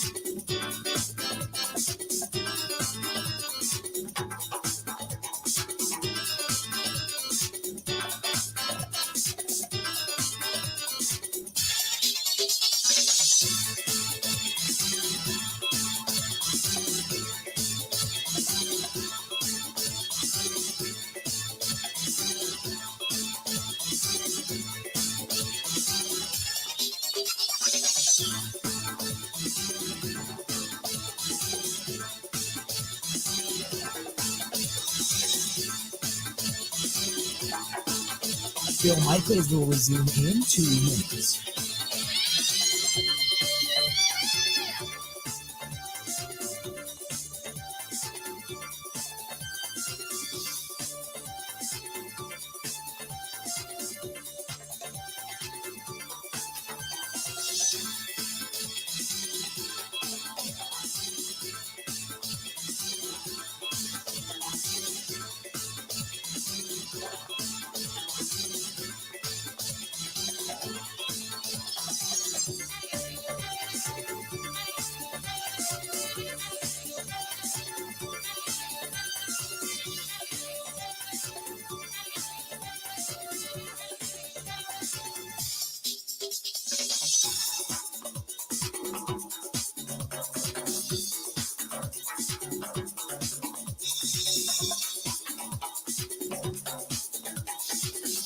Bill Michaels will resume in 1 minute.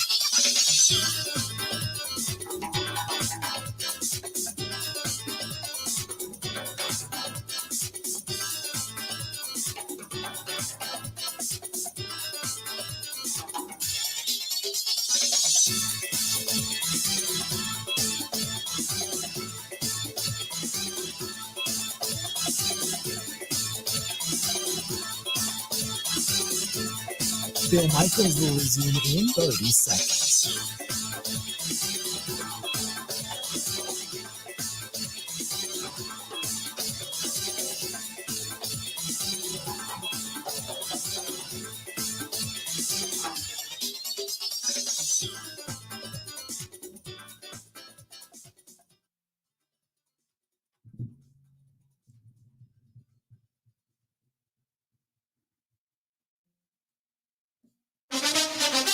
Now, in Green Bay, here's Mike Clemens. The Packers have made some more roster moves due to injury. Yesterday, they released safety Will Redmond, who's been on the IR all season with a toe injury. Redmond played in 35 games for the Pack, including the playoffs. At age 27, his career is likely over. And the team will be without perhaps its most versatile offensive lineman, Elton Jenkins, suffered a torn ACL Sunday in Minnesota and is lost for the season. And with David Bakhtiari still inactive, Josh Nijman expected to get the start against the Rams, Packers quarterback Aaron Rodgers. With Dave's status unknown, we're going to have to rely on probably Josh. He's played some good football for us. And Mason Crosby's struggles continue. He was 1 for 2 for field goals inside the dome at U.S. Bank Stadium. Crosby has missed 8 attempts this season after missing none last year. He talked about the release of his holder, former punter J.K. Scott. Right at the end of camp, we made some changes, in the operation, and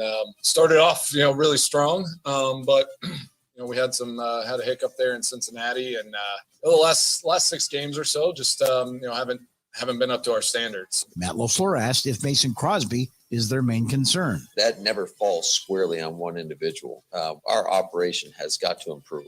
That's from the snap to the hold to the kick. So we'll continue to work on that. And then, but certainly have a lot of confidence in Mason. Never would have sent him out there if we didn't on a 54-yarder, and he came through. That's Packers head coach Matt LaFleur. In Green Bay, I'm Mike Clemens on the Bill Michaels Show.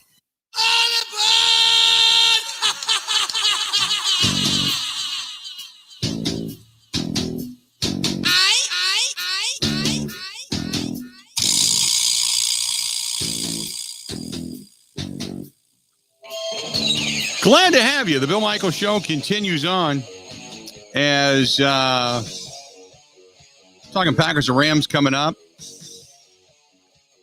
And you've got Thanksgiving right around the corner. Obviously, you've got 3 games that really aren't thrilling by any stretch of the imagination on the docket. Some of the teams that are, it's been interesting in the sense that some of the teams that you may have counted out early on are in a bit of a resurgence right now. And the teams you were counting on are somewhat faltering. I knew the Titans would be good after Derrick Henry went down. They really haven't missed a beat. They've been pretty impressive. The Chargers, every time the Chargers start to rise, they take a loss. They're back at 6-4.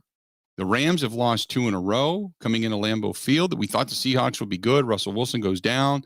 They're struggling at 3-7. Their defense has just been horrific. We thought the Browns would be better this year, and they continue to struggle. It seems like Baker Mayfield, again, is embroiled in an issue with the fans. Meanwhile, the Ravens, they get really good, and then all of a sudden they'll stub their toe, but they're sitting atop their division. Cincinnati hasn't been able to catch them. Like I mentioned, Buffalo has been a team that I thought would just run away with the division. Now all of a sudden you look and there's the New England Patriots sitting at 7-4 and very quiet. And the Kansas City Chiefs started off so rough, and they've started to rise to the top as they've now been able to reel off, 4 wins in a row. The Pittsburgh Steelers, I thought Pittsburgh would be okay. But I'm this whole thing at 5-4-1, tying the Detroit Lions, losing the other night, and the Chargers finally coming back and getting a win. And, in Las Vegas starting off 3-0. And since then they're 2-5. And, then you look at a team like Dallas, and we thought Dallas would be good, but Dallas sitting at 7-3, and they got ahead of steam and figured they'd be better. And going into that game against Kansas City, they got it kind of handed to them. Minnesota started off horrifically. They have climbed back with 2 straight wins back to 500. The Saints, no Drew Brees. When they went with Jameis Winston, you're like, they're going to be okay, but they've climbed back to 500. The 49ers have won 2 straight, although the Saints have lost 3 in a row. Don't get me wrong, but they're still sitting at 500. I think their season, and I said that when Jameis Winston went down, that's it. They're done. But Philadelphia's won 2 in a row. They've climbed within a game of 500. San Francisco right there. You know what? And you're talking about teams that are only a couple of games apart from one another. It's a hell of an exciting year in the National Football League, I'll tell you that. It's for damn sure.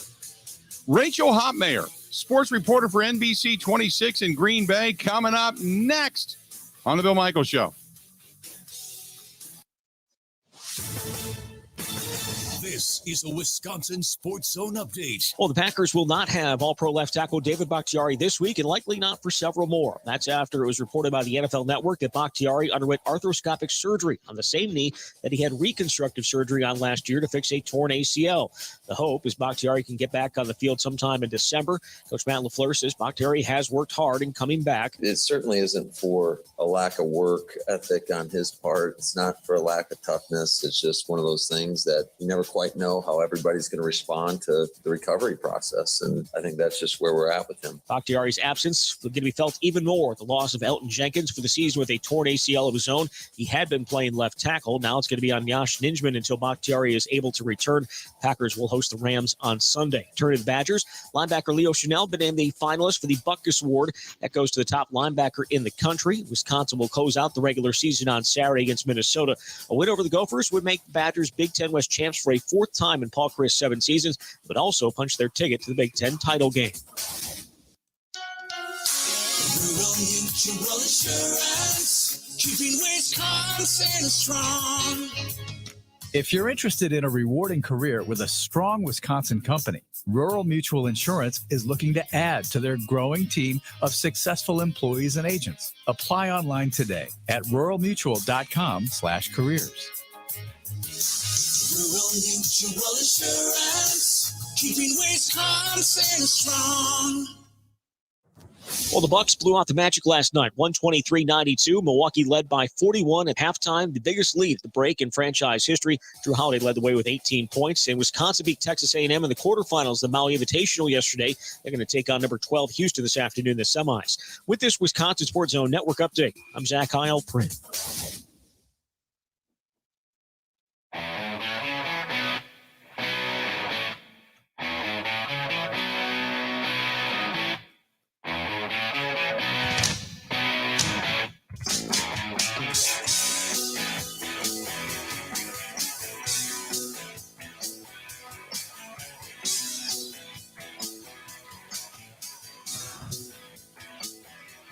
Welcome one and welcome all. Glad to have you. Bill Michaels Show going into hour number 3 and really looking forward to our broadcast next Tuesday. We're going to be down at Live at Nice Ash in Waukesha, but down there we're going to be doing a fundraiser for the Waukesha Community Foundation. So we're going to raise funds for them and for the families and victims of the tragic Christmas parade event that took place this past Sunday. So we hope to see you down there, and please mark your calendars and come on by. Talk some more Packers football. Packers taking on the Rams this coming weekend at Lambeau Field. Rachel Hotmeyer from NBC 26 now joining us. Rachel, how you doing? Bill, how are you? I'm doing well. I am enjoying my day. So I wanted to ask you, first and foremost, this loss in Minnesota, do you take anything moral victory away from that loss, or do you just say this is one that just flat out got away? You can the fact is a feat itself, but at the Vikings played arguably one of their best games of the year. You know, you can make fun of it being their Super Bowl or whatever you want to call it, but ultimately they managed the clock better and scored more points. I don't think this was some excruciating loss for the Packers. So give me your thoughts on Aaron Rodgers. We all know that he said it's worse than turf toe. He made it sound like it's not turf toe, would not elaborate. So I don't know what to make of it, because he also made it sound like he was vaccinated when we all know he wasn't. I don't want to go back there again, but do you question as to whether or not it's turf toe or it's something different?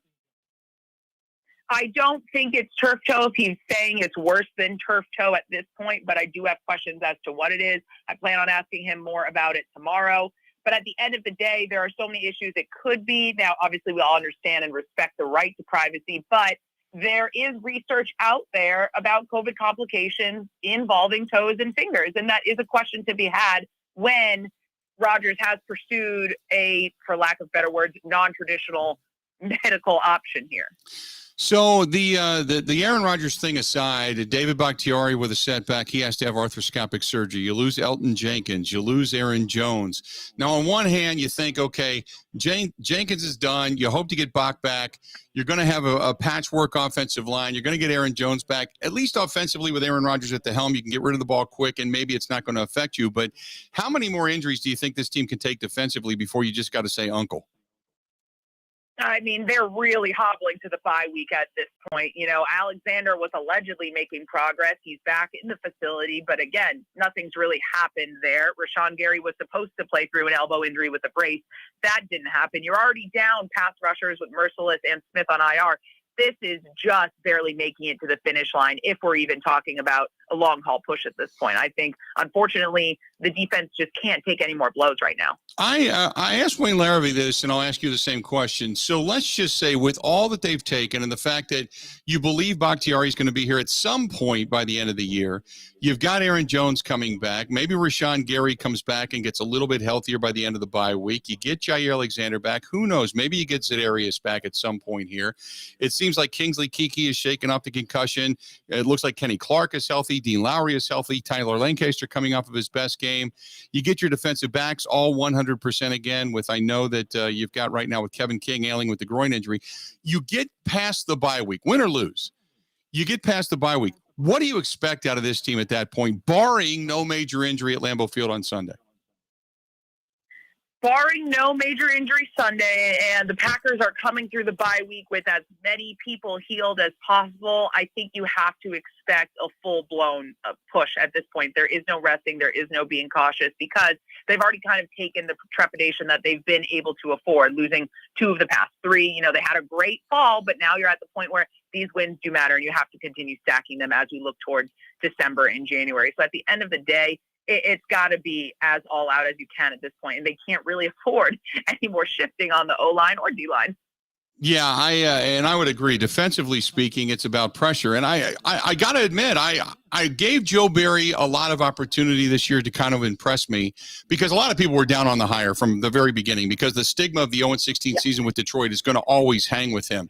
But this year, after about halftime of the Detroit game, the second game of the season, this defense has played progressively better each week, and then they're talking about knowing the system more and understanding more and just doing their job more. It's a lot of the things that we used to hear going back to 2010. How much has Joe Barry impressed you?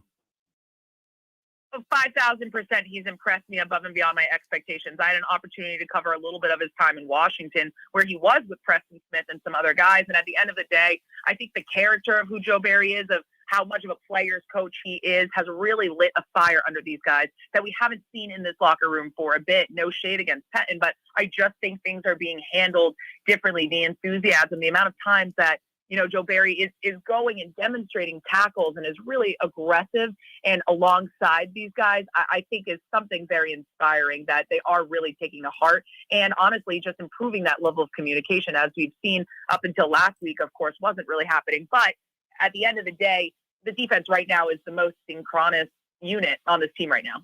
Talking with Rachel Hotmeyer from NBC 26, and I want to go back to the special teams because it's one of the areas, obviously they've had a lot of issues in many different areas, but this one being the one that's been kind of the most egregious, and it's you never hear about special teams unless they're bad, and they've been bad. And for a long time, I defended Mason Crosby because you could clearly see on a lot of different replays and on the All-22 there were issues. But the last 2 weeks, it's just been misses. Do you believe at this point in time it's just in his head? I don't know if I believe it, but I think the better word is to say I can't blame him at this point when you've been so good at your job for so long and suddenly so many stones are thrown this way. I think it's a trust issue. I don't know that it's something in his psyche, but I think there's something off with the unit right now that's not allowing him, like he said earlier, to trust those types of reps. You're right. It did look like this week Corey was giving laces. So what is the issue at the end of the day, really? And honestly, this needs to be a conversation with the team psychologist. Which I completely agree. I mean, I don't know if you need that or you need competition or whatever it happens to be. I think next year we'll see another kicker come into camp for sure. But as of right now, I think you just try to get the process and the system better. I know they've changed snappers because of, rotation and loop and speed of which it got back there and to try to speed things up after a couple of them were nearly blocked early on. And so I know they've screwed with it a lot, but boy, for Mo Drayton, for a guy that came in and pounded the desk and says special teams will be better, they have gotten exponentially worse, you know? Yeah, I completely agree. And we see these flashes of better return coverage and stuff like that. But even returning itself has continuously struggled. I mean, last week, Amari Rodgers barely could still. And we are how far into the season at the end of the day. And I don't want to say it's a top-down failure. But, again, back to those kickers, we're seeing veteran kickers being cut quicker and quicker. I mean, I think Steven Gostkowski a few years back with the Patriots was the first domino to really see that if your veteran kicker isn't lights out, that position is being treated very differently these days. The defensive front, I give Kenny Clark a lot of credit. He's having another Pro Bowl season, even when he was a little bit nicked up. They get Kingsley Keke back, and he's giving them a little bit. Slayton at times looks good. He shows flashes. Give me your thoughts on Slayton, because I watched a couple of times in that game against the Vikings where he was just getting manhandled and pushed around. I think he is the most inconsistent rookie in that term of development right now. At the end of the day, he gets a good play, a good stop, but again, when I watch Jerry Montgomery coaching him in practice, it is about consistency with him. I also think he's a guy that's fluctuated with his weight a lot throughout college. So it's owning that body. Now that he's on an NFL regimen, I wonder how that's going for him, honestly. But there's certainly growth to be had there. I don't think he's taken that many steps forward. I think there's been worse rookies, but obviously you have some rookies that are just killing it this year. You think Zadarius Smith makes it back by the end of the season? I think that's less likely than David Bakhtiari coming back at this point, in all honesty. Yeah, I agree. I never thought he would be back, and that's why the injury to Rashawn Gary is so huge, and the depth of Whitney Merciless. Whitney Merciless was a guy that came in and filled in, but he was a better than average guy, Yeah, Whitney had that immediate impact. Honestly, they really wanted other rookie or veterans that they picked up in the season to have, and that just didn't happen. But I mean, you look at the defense that they put on IR. You have Zadarius Smith, you have Randy Ramsey behind him, Chauncey Rivers, Whitney Merciless. I mean, this just keeps taking blows. Preston Smith can only do so much over there, and I do think he's doing great for only having one of two Smith brothers out right now. And Tipa Nalii had some great showing last week, but at the end of the day, again, it's just not lining up the same with what they expected. You can only coach up these guys so much from what they were expected to do to now what they're being asked to do. And Zadarius Smith remains a hard hole to fill. Who else needs to really we saw Marquez Valdes-Scantling try to get over the top. The first three passes to him by Aaron Rodgers, Aaron looked a little rusty, like he had not practiced consistently over the last 3 weeks. But Marquez Valdes-Scantling starting to show up a little bit. Who else? Because they lost Robert Tonyan. He was kind of that X factor that just showed up out of nowhere and then would end up giving you a big game just to kind of pick up the slack. Who else needs to be that guy? Is it Josiah DeGuara now? I do think DeGuara has a little more pressure on him, which again isn't always a fair situation, but the Packers continuously say next man up, and DeGuara is now being asked to do more than he would have been if the tables were turned. But I do think, he showed the potential. The chemistry is building with Rodgers, so it could happen. I wonder what his chemistry is like with Love if this toe injury gets worse. But I do think he is being asked to step up more in that capacity. It's interesting that they're not looking to Amari Rodgers in that passing game anymore. They've kind of taken the gas off Randall Cobb a little bit. But at the end of the day, I think DeGuara has a lot more pressure on him, certainly, than Daphne does. As much as everybody likes A.J. Dillon, and I get it, but the fact that he just couldn't get it done on his own, and I also think that it hurts him by running out of shotgun. He doesn't get a chance to get ahead of steam moving forward. He's a north-south guy. He's not the quick cut guy on the outside. So anyway, long story short, I really know they need Aaron Jones back. Do you think Aaron Jones is back after the bye week? I definitely think he's back after the bye week. If he's not back this week, that means you're really giving him 3 to rest on that strain. I do definitely think he is, but you're absolutely right. You can't be handing Dillon the same routes that you are handing to Jones like that. And obviously Patrick Taylor is not equipped for that. There were some things about AJ that still continue to surprise me. I think his blocking was incredible this week, especially in the backfield. But you're right. At the end of the day, if he's off the shotgun, that's not going to produce the same. And they do need Jones back after the bye. Do you? We saw the play calling in Kansas City. I questioned by doing shotgun and third down and short situations. A lot of the things that used to aggravate us because we always thought it was Aaron Rodgers checking out of things, going to pass plays, and yet we see it with Jordan Love down in KC.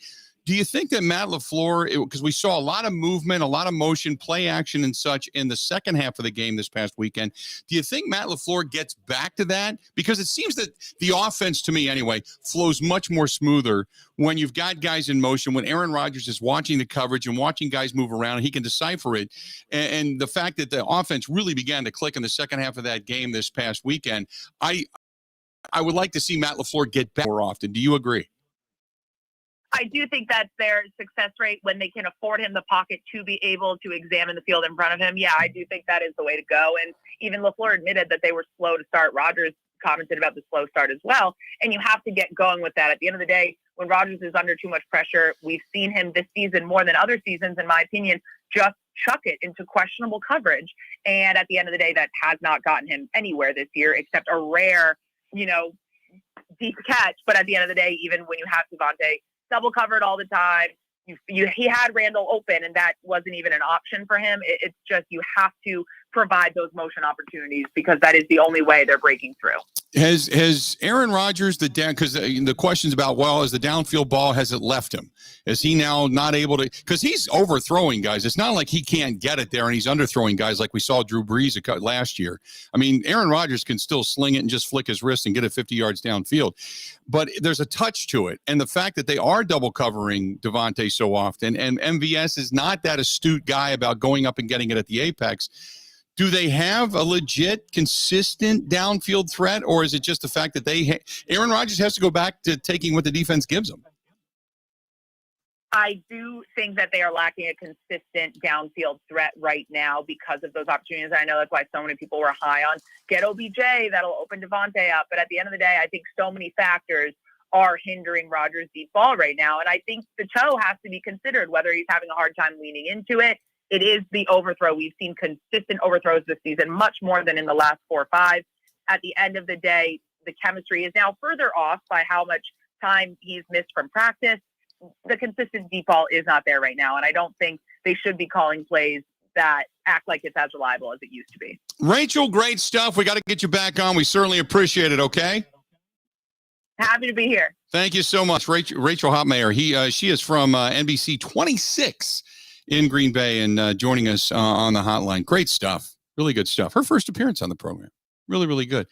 By the way, a couple of things. If you're watching over on the Bud Light live stream, NBC Sports Chicago tweeted out a little while ago, report, Bears fire Matt Nagy after Thanksgiving game. And the Patch, the Chicago Patch, which is a subsidiary of one of the newspapers, says, disgruntled Bears fans looking for something to be thankful for after 5 straight losses. This is it. Matt Nagy will coach his last game for the Bears on Thanksgiving in Detroit, according to a top source with knowledge of the decision. Nagy was informed of the pending post, the Turkey Day termination on Monday, according to the sources. Now, Matt Nagy went to the podium just moments ago and said those are inaccurate. Those reports are inaccurate. But you got the Patch and NBC Sports Chicago both tweeting things out and saying that he will be fired after the game on Thursday. So we'll see. We'll see. I know it's a big deal. It's all the way made it to the NFL Network. They're discussing it now, or at least they were, as to whether or not Matt Nagy would be fired and the ramifications of what would then happen after the fact, or why you would make that public prior to. But nevertheless, there you go. 877-867-1670, 877-867-1670. Want to hit us up? Feel free to go ahead and do so. Stay tuned. More of the Bill Michaels Show is coming up next. Covering Wisconsin sports like a blanket. The Bill Wisconsin Zone.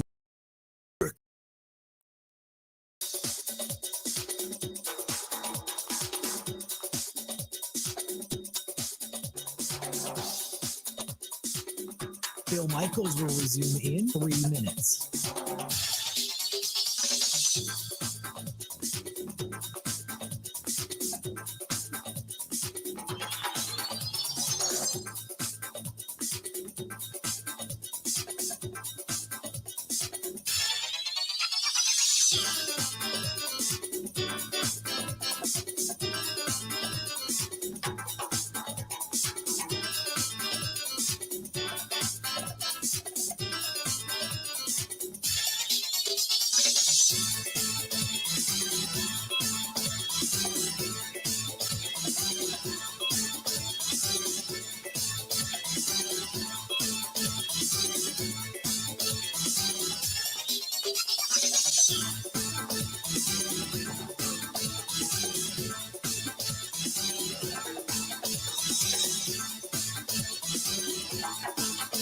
Bill Michaels will resume in 2 minutes.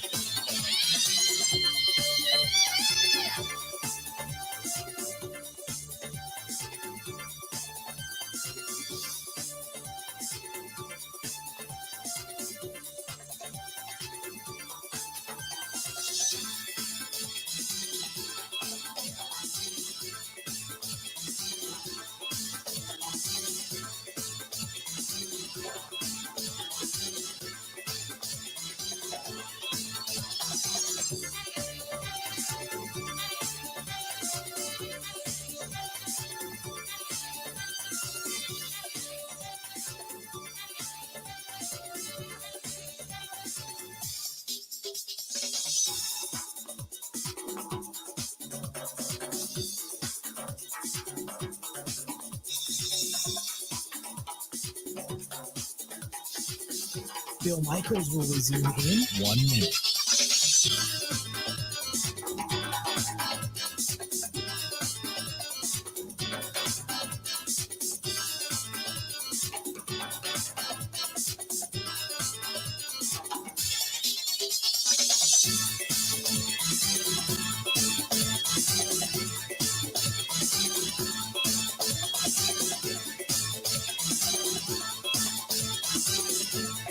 Bill Michaels will resume in 30 seconds.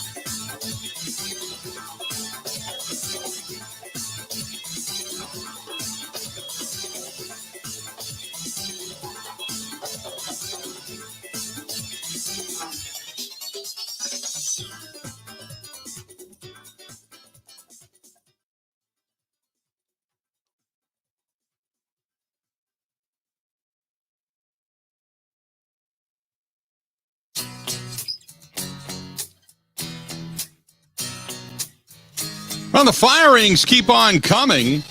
The rumor down in Chicago that Matt Nagy will be let go after Thursday. Now it looks like Jason Garrett is out after 26 games in New York for the Giants. According to sources there, they are saying that the Giants are firing their offensive coordinator, Jason Garrett, after, last night's debacle. We talked about that a little bit earlier. Just terrible news for the Eagles. Just terrible. I know. There you go. It's how does it affect Ben? That's the world we live in. How does it affect Ben? Ben, hey, I want to go back to this. Do you agree with the fact that the Iowa Hawkeyes are ahead of the Badgers in the rankings? I mean, no, but the coaches poll and the AP poll don't really matter much these days. It's all about the playoff. Right. So no, I don't agree with it, but who cares? Yeah. It doesn't matter a ton to me, but yeah, I get it. As far as your pride goes, that's what matters, I guess. But the college football. Yeah. Go ahead. I mean, a lot of it comes down also to whether they're going to go to a New Year's Six bowl. It all comes down to whether they beat Minnesota and then what they do in the Big Ten championship. Mm-hmm. So it's all in their hands anyway. Right. 877-867-1670. By the way, going back to the argument for some of these lesser teams, Georgia, by the way, is the number one team when it comes to the college football power index, followed by Ohio State, Alabama, then Michigan, which is the reason Michigan has climbed the polls. And if they get a win, they'll be jumping into the top four, you would assume. Don't tell Zach. What's that? Said, don't tell Zach Halpern. I know. Is he just like a Michigan hater? No, he just thinks I'm a complete idiot for thinking that they have a legitimate shot to win and will cover. I could be an idiot. I've gone back and forth. That is what he thinks. This week about it. I think on one hand, I said it at the beginning of the season. I'd be somewhat of a hypocrite if I went back on that now, the way the season has played out, because both teams are pretty good. But what I saw out of Ohio State, and I said this before Ohio State ever took a snap, I said Ohio State could be gotten. If there's going to be a year, this is going to be the year that Michigan gets the opportunity, because Michigan was supposed to be better, and they are. The unfortunate thing for Michigan is that Ohio State's offense has gotten progressively better as the season has gone on. And while Ohio State is dropping 50 on most teams, Michigan's dropping at best 30 on most teams, but that's mainly, like we talked about yesterday, is because they have such a good run game. They run the ball more. But Ohio State's better half of defense is stopping the run. That where they tend to falter and where Oregon really exposed them was in the very fast passing game. They don't have the same speed and technique downfield to be able to keep up with some of the better, a team like Oregon, who is all about the track meet. So I don't know if, because Ohio State's offense is so good, if Michigan gets down by a couple of scores, they have to then abandon what they do best, and that's run the football, which plays right into the hands of the Buckeyes normally, but the Buckeyes secondary is not good. They don't defend the pass as well as they do stopping the run. So I don't know how this game is going to play out. Like I said, being at the Big House, you automatically give Michigan a few points, maybe 3 points, 4 points, because it's a tough place to play. And they absolutely positively believe this is their year. They're going to beat Ohio State, and they're just going to roll. But I just don't know how they're going to slow down what Ohio State's been doing. But every time you say that about a team that just can't be stopped, suddenly a team stops them. And instead of putting up 50, they put up 22, and it's a real dogfight. What do you think Ohio State puts up on Michigan's D? I mean, crazy to say this, but it depends on what Michigan's offense does and whether they can keep Ohio State on the sideline. I think the final score is somewhere around Ohio State 34, Michigan 32, 31. Mm-hmm. But on Friday, I might flip-flop those two numbers. We'll see. Yeah, as the week goes on, we'll see. But I don't know. This is from Cheddar Balls. It says OSU 48, Michigan 27. He says nobody gives a damn about the AP or the coaches poll at this point in the season. It's all about the playoff rankings. Yeah, but the playoff rankings, don't the playoff rankings use both the AP, the coaches poll, their own ranking system, the football, they take in like 10 different characteristics to come up with the ranking system for the college football playoffs, right? Correct me if I'm wrong. They still do that? They use the committee's eye test and the committee's criteria, which is completely arbitrary and dumb. Right. I thought they still used a numerical system, and then they use the eye test and put them together. I thought that's the way it was supposed to go, at least supposed to go. But we know that it hasn't necessarily been that way behind closed doors, because there's some things that they do that just is somewhat inexplicable. 877-867-1670. If you want to hit us up, feel free. Mark says, I've got Michigan getting a 34-31 win over Ohio State. It's going to be hard fought, but at the big house, it's going to be very tough for Ohio State to win. See, the only way it becomes tough for Ohio State to win there is if Michigan gets up on them. And then you're trying to come back against that energy, against that crowd, against that enthusiasm, because there's something to be said for the non-measurable characteristic of adrenaline and energy and, and momentum from a team that they get from the fans. It's palpable. You know it when you feel it. You can feel it at home. We all do. We've all been in that situation where you watch a team come storming back and the crowd's going crazy and getting into it. And then all of a sudden it's a big bucket or it's a big score or it's a big pass or whatever. And they just start rolling. And you just, as a defender, you can literally see the body language of the opponent that came into that arena. Their body language changes. Their hands are on their hips. Their shoulders are slumped. They're not walking with their chest out. They're kind of moping back to the huddle, moping around the floor, whatever it happens to be. We've all seen that. Baseball is a little bit different animal because it's so slow and plodding and methodical. But football, basketball, hockey for that matter, it's two different animals.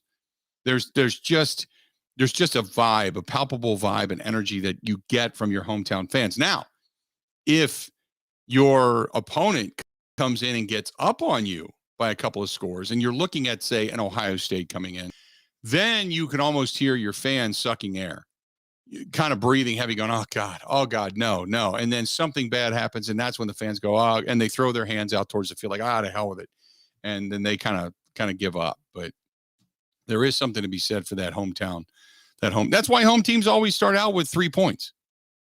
In football, they always get that nod, and then you figure out the base from there. Packers, it's not as easy for the Packers because the Packers fans travel so well. You can guarantee in whatever stadium the Packers are playing, it's a sellout because Packers fans show up. That's the best part about it. Brett says, by the way, 42-24 Ohio State over Michigan. Go ahead. How about Wisconsin versus the Fighting Rabbits? Do you think they go and get a win on the road? I would think they do. The Fighting Rabbits? Yes. Why wouldn't they? One of their primary running backs is actually nicknamed Bucky. So, big controversy heading into Saturday. I think they get a win over Minnesota, yes. It's kind of like you said earlier. It's now Minnesota lately has had a resurgence, and they have beaten Wisconsin, but until they do it consistently and it becomes somewhat of a dominating thing, no, you always believe Wisconsin's going to get the win. You just do. And Wisconsin's got momentum right now. Again, there's something to be said for getting that ball rolling down. Wisconsin can taste it. Minnesota just knows they can spoil Wisconsin's season. But Wisconsin can taste it. They can say we can get back and completely have salvaged our season if we get this win and get to a Big Ten championship game. I just completely get back to where nobody thought they were going to be when they were sitting with 3 losses early on, when they were at 1-3. So hopefully the Badgers, I would love to see the Badgers get a win and win in dominating fashion. I'm talking like, 42-14 type of dominating fashion. Just blow them the hell out. Get everybody into a great mood. Get a few of the backups, a little bit of experience. Grab Paul Bunyan's axe and get ready for the Big Ten championship. That's what I'm hoping for. And I can't wait because I at the time of kickoff, I'm going to be taking the tour at Fenway. I said this yesterday because we're going to the East Coast, and that's what Kristen bought me was a tour of Fenway because I've never been to Fenway. But come second half, I'm finding myself a pub and hunkering down. And if both Wisconsin and Ohio State just blow out their opponents, I could be very drunk by Saturday afternoon. I could be very celebratory hammered. I'm taking the trolley, so I'm not even driving. That's the best. Bill, I forgot the best part of the Jason Garrett news. What's you know that? who's taking over for him? Oh, God, no. Freddie Kitchens. Oh, my God. Really? Yeah, he's calling plays now. Oh, so once again, there is happiness in Mudville that is the Philadelphia Eagles fandemonium life, correct? Yeah. Meh. Slight, I'd say slight confidence. Meh. So, let's do this. We're going to take a quick break, come back. We got a lot more of the Bill Michaels Show. It's coming up next.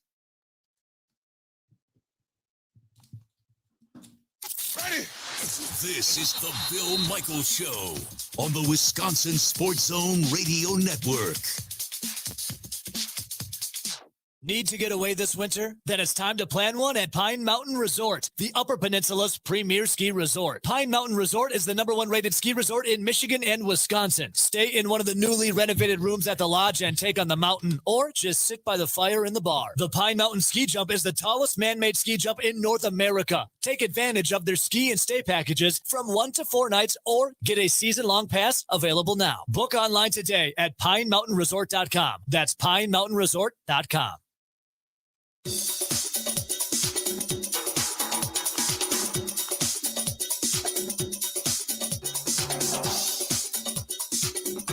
Bill Michaels will resume in 5 minutes.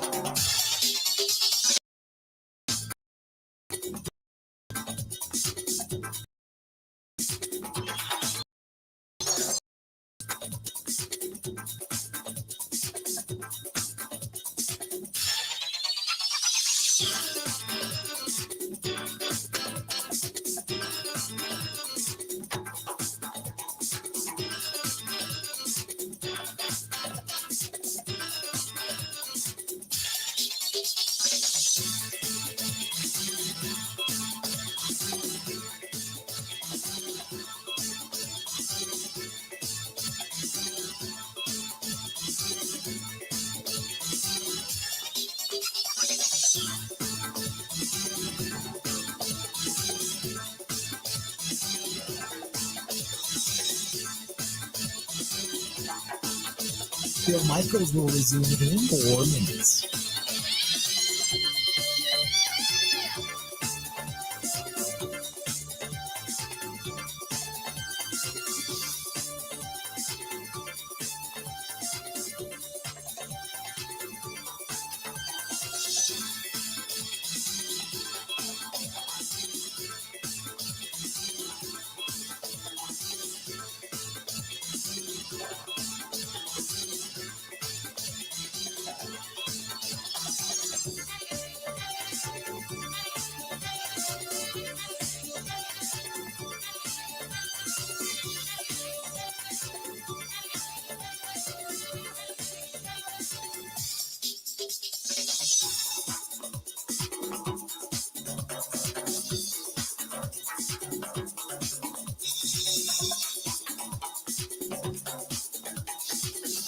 Bill Michaels will resume in 3 minutes.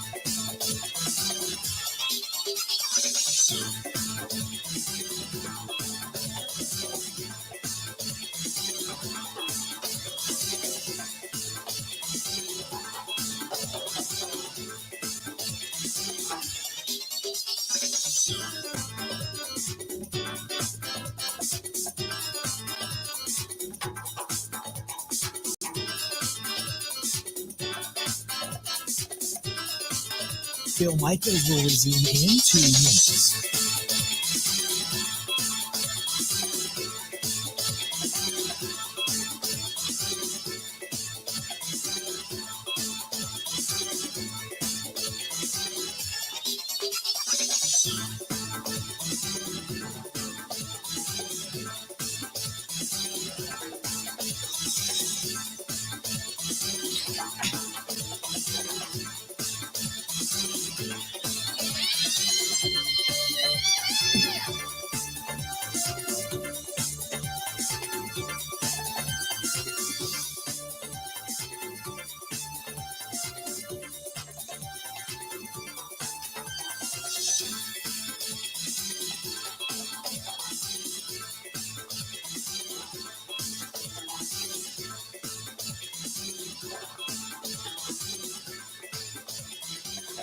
Bill Michaels will resume in 1 minute.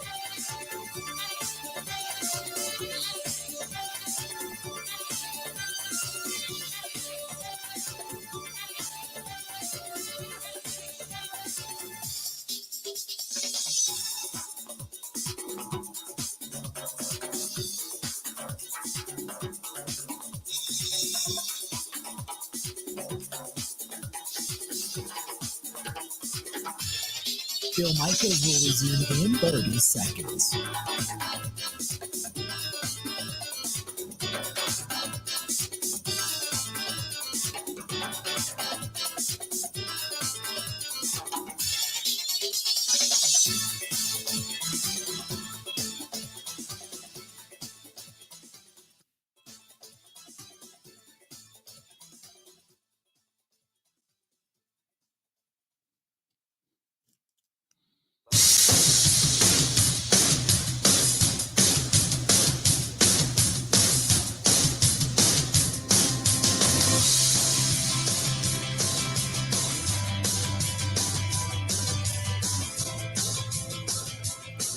How we looking?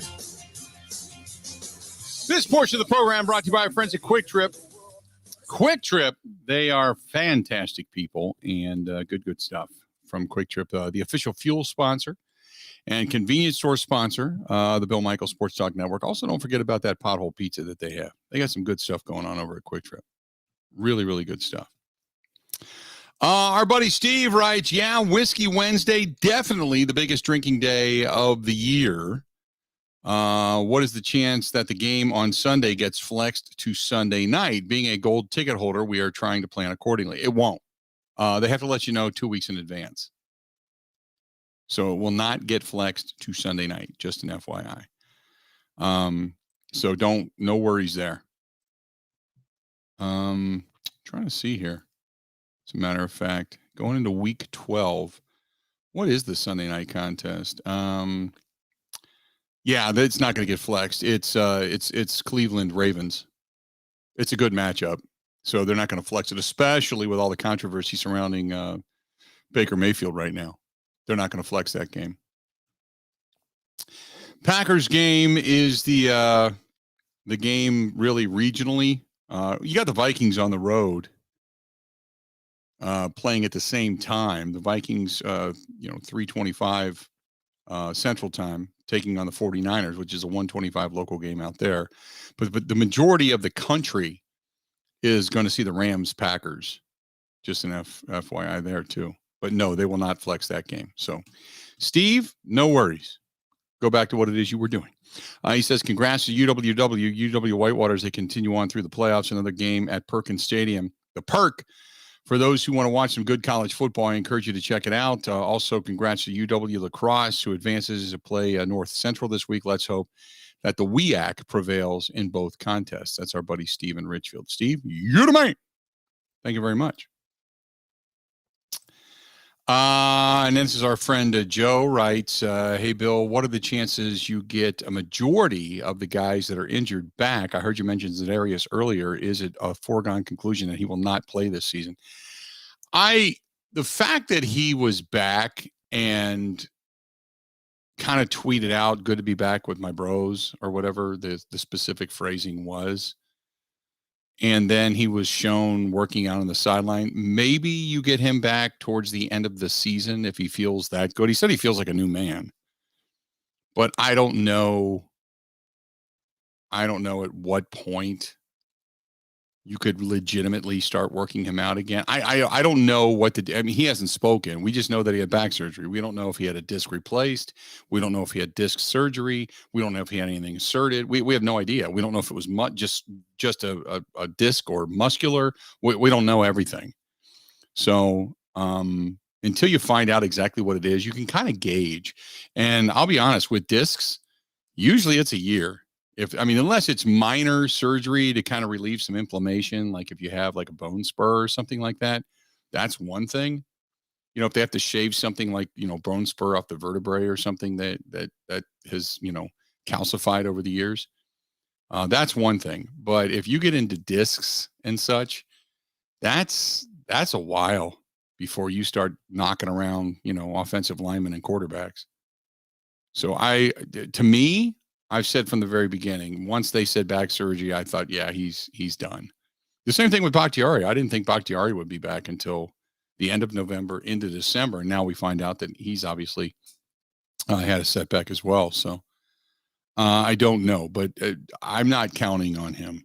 I think where you have to really look at help is to get through the bye week, and you hope that the elbow is a lot less of a serious injury to Rashawn Gary than just the word hyperextended elbow. I mean, hyperextended elbow, it's painful. It is what it is. But you hope that maybe he's a quick healer, or that maybe it popped right back and it wasn't nearly as bad as we thought. Maybe the pain has been less substantial. There's very little, if any, tendon damage or bicep tendon damage, things like that, because those are all the things you have to take into account, because when the bone stretches, that means the muscles and the tendons stretch with it. And it's not just a quote deep bone bruise that, there's nothing in the ankle or in the elbow and such that, kind of got dislodged either. So, but if you're looking at it to where, let's say they're just going to kind of put him in a giant brace, and at the end of the season, he's going to get surgery. Well, then it's not going to be nearly as good. But if it heals each and every week and gets better and better and better, well, then, yeah, by, the next couple of weeks, 2, 3, 4 weeks, then Rashawn Gary should be good to go all over again. And that would be great news. And the fact that Dean Lowry is playing better, you just saw Tyler Lancaster have his best game of the season in this contest this past week. When you see Dean Lowry play that well, and you think, oh, okay, and Tyler Lancaster play that well. And Tyler Lancaster, that might have been his best game of the year. I said that before, but there was a couple of times he just flat out beat guys. He took Dalvin Cook down. I counted a couple of times. There might have been more, but a couple of times that he ended up getting into the backfield and taking Dalvin Cook down. And they played him everywhere. It wasn't like he just played just a defensive tackle or a defensive end just at one particular position. They moved him all over. And he was one of the big reasons that Dalvin Cook didn't go crazy in that contest. So the fact that Dean Lowry's having a solid year, Tyler Lancaster is starting to show you some more. Kenny Clark has been stellar this season. I mean, I think this might be his best season ever. Kenny Clark has been stellar. If that defensive front with Preston Smith continues to get good, and you've got good linebacking in Devondre Campbell and Chris Barnes, if those guys get one more guy, if Rashawn Gary comes back and gives you some more, and then you get Jair back, yeah, now you're getting real. You're getting closer to what you were. And that makes things a whole lot better. 877-867-1670. Merlin says, I wish they would flex it. I know you like Aikman and Buck, but I just don't like them. Fun fact, do you know how Aikman had 165 touchdowns versus 141 interceptions for his career? Ouch. It's not that I like them, Merlin. That's not it, because it's if I had to pick as my favorite group of broadcasters, we get them so much. It's the bemoaning of them constantly. It's just old. It's people get crazy because they'll say something that's negative and go, oh my God, I can't believe they're saying that. But it's like, well, wait a minute. What did they actually say? Well, when you think about it, yeah, they're right. You know, they just it's coming from a former Cowboy. It's coming from Joe Buck, who people just don't like, or they believe Joe Buck doesn't like them. You know, when in essence he really does. Every time I've seen Joe Buck away from any microphone, when we've had, you know, a conversation in the hall at Lambeau Field or going through the line of food or what have you, and every now and then, you know, because usually the television broadcasters don't come upstairs all the time. They usually have their own food brought in. Like Collinsworth and Michaels, you very rarely see them in the press box. They're usually downstairs with their own food. But you get a chance to see those guys every now and then. And when I've seen Joe Buck, we've had conversations, and he just loves Lambeau Field. He loves the Packers organization. He loves the tradition. I mean, he's just that guy. And he's not blowing smoke up my ass. It's not like he comes to me and goes, "Hey, so you know," no, it's not that. We'll just talk about it. You know, just it's the awe of being at Lambeau Field and the history and such. And but you know, I mean, there's Jim Nantz and Tony Romo. That's another Cowboy. But because he's a Burlington guy, everybody likes Tony Romo. I think Tony Romo is a really good analyst, but I think the best still is Al Michaels. I just love Al Michaels calling a game. I just do. I think Collinsworth is really, really good, and he's always been steady. He hasn't been over the top when it comes to explaining things as in depth as, say, Tony Romo was when Romo first came into the broadcast booth. But he's been good at pointing things out. And usually if you listen to a Collinsworth or a Romo broadcast, you walk away feeling a little bit smarter as a football or as a fan watching football. So I like that. But I think Al Michaels is just the best because Al Michaels knows when to speak and knows when not to speak and brings you the inflection of excitement. There's some broadcasters that just say, "And it's a touchdown." And that's it. I mean, you know, if you're trying to use highlights, it sucks. It's terrible. Terrible. 877-867-1670. The segment to go this hour. A reminder, next Tuesday, we made the announcement a little while ago. We're going to be broadcasting live in Waukesha at Nice Ash, 323 West Main Street, right there on Main Street where the tragedy occurred this past Sunday. But we're going to be doing it to raise funds for the Waukesha County Community Foundation. And the foundation to use funds to help of this terrible tragedy. And we want to do this for them. It was something that kind of came together last night. Talked to some business owners last night, and they all want to get together. They all want to do something. And God love Joette from Nice Ash. She said, "Would you consider doing a show here?" And we're going to, I mean, it'll be sports, obviously. You know, we'll talk a lot about the Packers and going into the bye week, but that day is going to be a touching day. That day, we're hoping to get many of the dignitaries from the city of Waukesha on with us. We want to talk about this and about what we can do and about how not just as a Waukesha community or a southeastern Wisconsin community, but as a state community. Waukesha is part of Wisconsin, and Wisconsin is so good about backing their own, about helping their own. And so we're going to do this. So if you've been thinking about making a donation and such, we will be giving you all of that opportunity coming up next Tuesday. Next Tuesday, mark your calendar. It's going to be broadcasting live downtown Waukesha. So it should be a very special day. Going to go ahead and take a quick break. Stay tuned. More of the Bill Michaels Show next. This is the Bill Michaels Show on the Wisconsin Sports Zone Radio Network.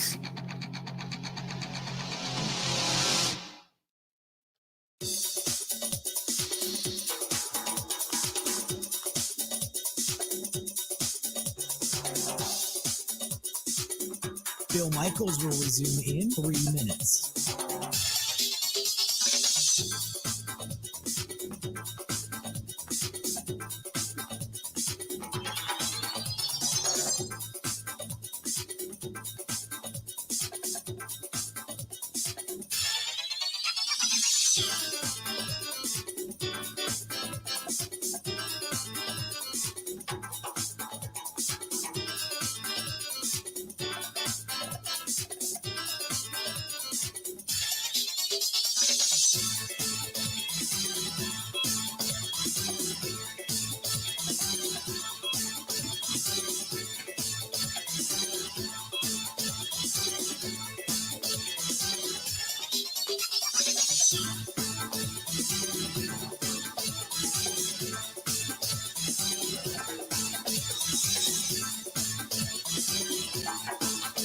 Bill Michaels will resume in 2 minutes.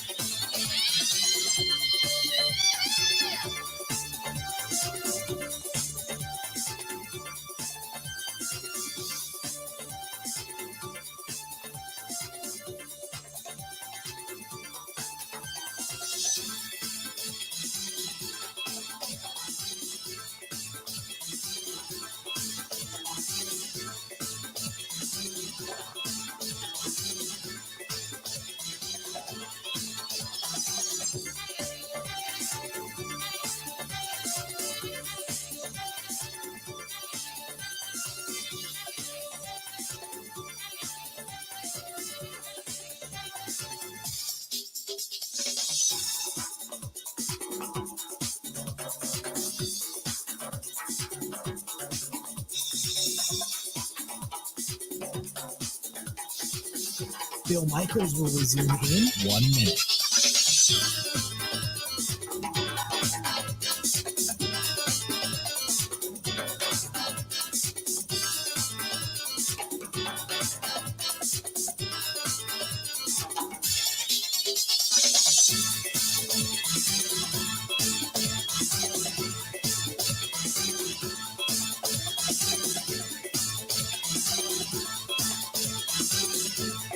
Bill Michaels will resume in 30 seconds.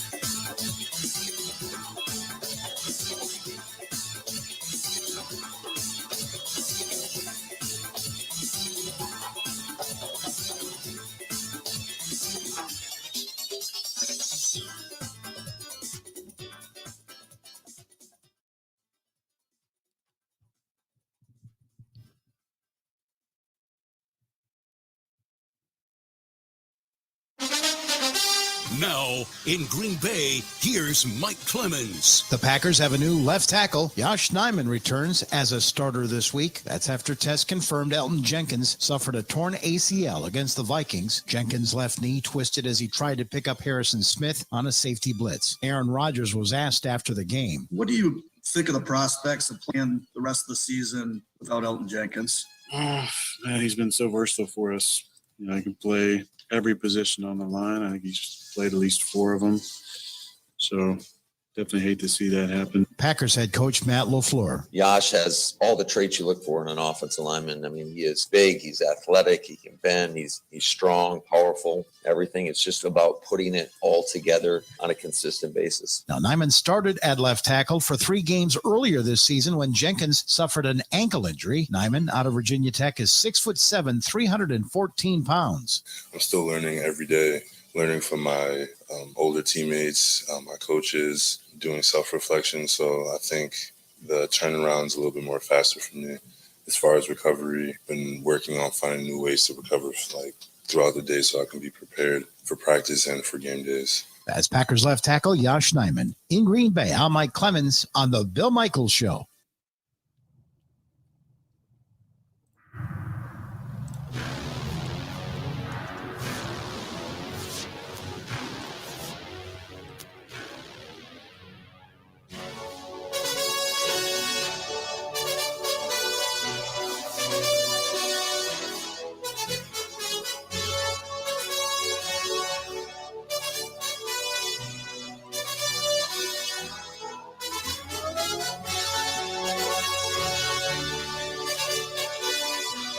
Continuing on, we are glad you are with us. As always, thanks so much for hanging out with us. We certainly appreciate it.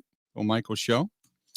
Coming up in the next hour, we're going to talk a little about the suspension. I told you, I thought the suspension would be less than for LeBron than what Isaiah Stewart got. We can get into that discussion. Baker Mayfield. Some terse words for his fans. And I thought that was interesting. And then, in addition to that, you have got more discussion regarding the Badgers coming up. You got Badger basketball as well. Badgers in the Maui Classic. I want to talk a little bit about that. I had mentioned at the bottom of the last hour, we have a very special broadcast coming up Tuesday, November 30th, 10 a.m. to 2 p.m. A very special broadcast. We're going to be live down in Waukesha as the site of the tragic incident that took place during the Christmas parade this past weekend. We're going to be doing a live show down there, raising some money. So we're really, really looking forward to that. Really looking forward to that, and hope to see you down there. And we'll have some more on that coming up. As just follow me on Facebook and on Twitter, because we'll make more announcements there, because I'm not on the air the rest of the week after today. So, by the way, speaking of today, tonight, it's a scratch that. Tonight, our guest tonight down at Stenny's in Walker's Point, Mike Clemens, coming down tonight. We'll have Mike down there. So we're going to get some in-depth Packers discussion. Mike, fresh back from U.S. Bank Stadium in Minneapolis, is going to join us and send us off to our Thanksgiving feast in that fashion. We'll be doing the wings tonight, chicken tonight, turkey on Thursday. So if you're looking for a terrific night, make it tonight. Make it tonight. We're going to come down and enjoy ourselves at Stenny's live in Walker's Point, 2nd and National, downtown Milwaukee and Walker's Point. Come on by and say hello. We're going to have a lot of fun. As always, all brought to you by our friends at Bud Light. So that's all coming up as well. 877-867-1670. The breaking news of the day, really, in a couple of different fronts. As I had mentioned, the rumors are that Matt Nagy, at least according to some of the breaking news that's been out there, one on NBC Sports Chicago over on Twitter when they said Matt Nagy was to be fired after the game on Thursday. And then the Patch put it out there, the Chicago Patch, saying they've got sources with, quote, top knowledge of the decision that Matt Nagy will coach his last game for the Bears on Thanksgiving. And then you've also got the breaking news that the Giants firing their offensive coordinator, Jason Garrett, after 26 games in New York. They've discovered that he's nowhere near what they thought he was. And that's usually a head coach's last-ditch effort to save his own job. So that's going on. Dan says, as a Bears fan, this is just dumb, especially when they have never fired a coach mid-season. See, I'd said that. I said, look, I appreciate the fact that there are entities reporting this, okay? But when it came out, it's like kind of like a whoa moment, because we've all talked about it. We all knew this was coming. Kind of like when the Packers did it. The Packers don't fire coaches mid-season. So what happened? Unless there's something going on in the locker room, or the owners are just like, we're done. We're done. But why would you then leak this or have this leaked out? And what possible reason? I mean, sometimes it just gets out. Sometimes a front office person is made aware of it and they go, oh, and then, they text a friend and a friend says it to somebody else. And next thing you know, it's in the media, because those things, those rumors fly fast. Good stuff. We got another hour yet to go.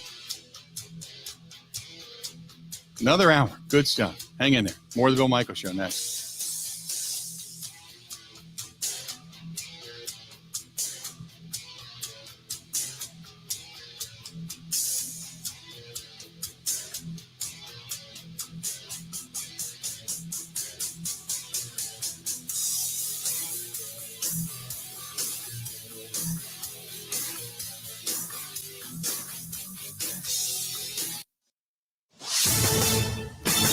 This is a Wisconsin Sports Zone update. Well, the Packers will not have All-Pro left tackle David Bakhtiari this week, and likely not for several more. That's after it was reported by the NFL Network that Bakhtiari underwent arthroscopic surgery on the same knee that he had reconstructive surgery on last year to fix a torn ACL. The hope is Bakhtiari can get back on the field sometime in December. Coach Matt LaFleur says Bakhtiari has worked hard in coming back. It certainly isn't for a lack of work ethic on his part. It's not for a lack of toughness. It's just one of those things that you never quite know how everybody's going to respond to the recovery process. And I think that's just where we're at with him. Bakhtiari's absence going to be felt even more. The loss of Elton Jenkins for the season with a torn ACL of his own. He had been playing left tackle. Now it's going to be on Yash Ninjman until Bakhtiari is able to return.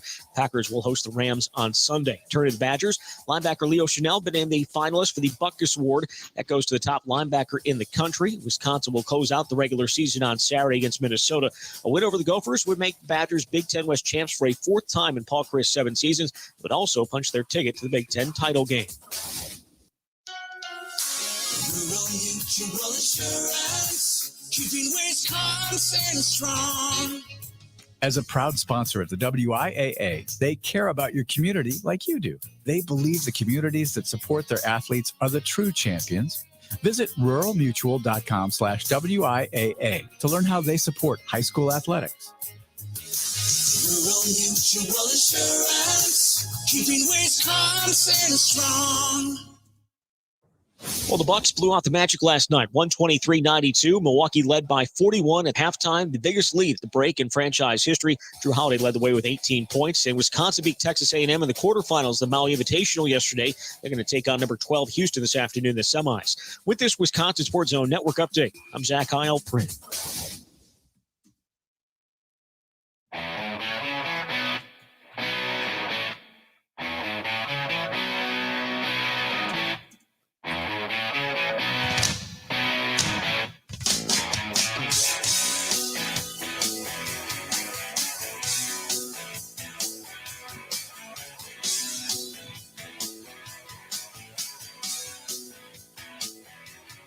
Welcome back to the program, and we are so glad to have you on board today. Thanks so much for joining us.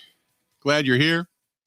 Good stuff. Got a lot of things to get to still in the final hour of the show today. Again, we are going to be next Tuesday, November 30th from 10 a.m. to 2 p.m. We'll be live from 323 West Main Street, Nice Ash Bar in Waukesha. Right there at the Nexus where a lot of this took place, the tragic events this past Sunday and the Christmas parade.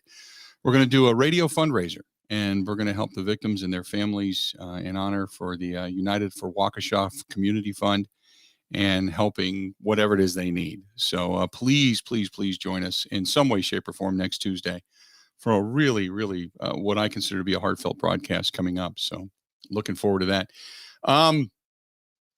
Got a couple of different directions. Mark says, what does this tell you about your team when they're firing coaches and coordinators? Well, I first of all, when it happens now and you still have 6 and 7 games remaining, it tells you that you're not a good football team.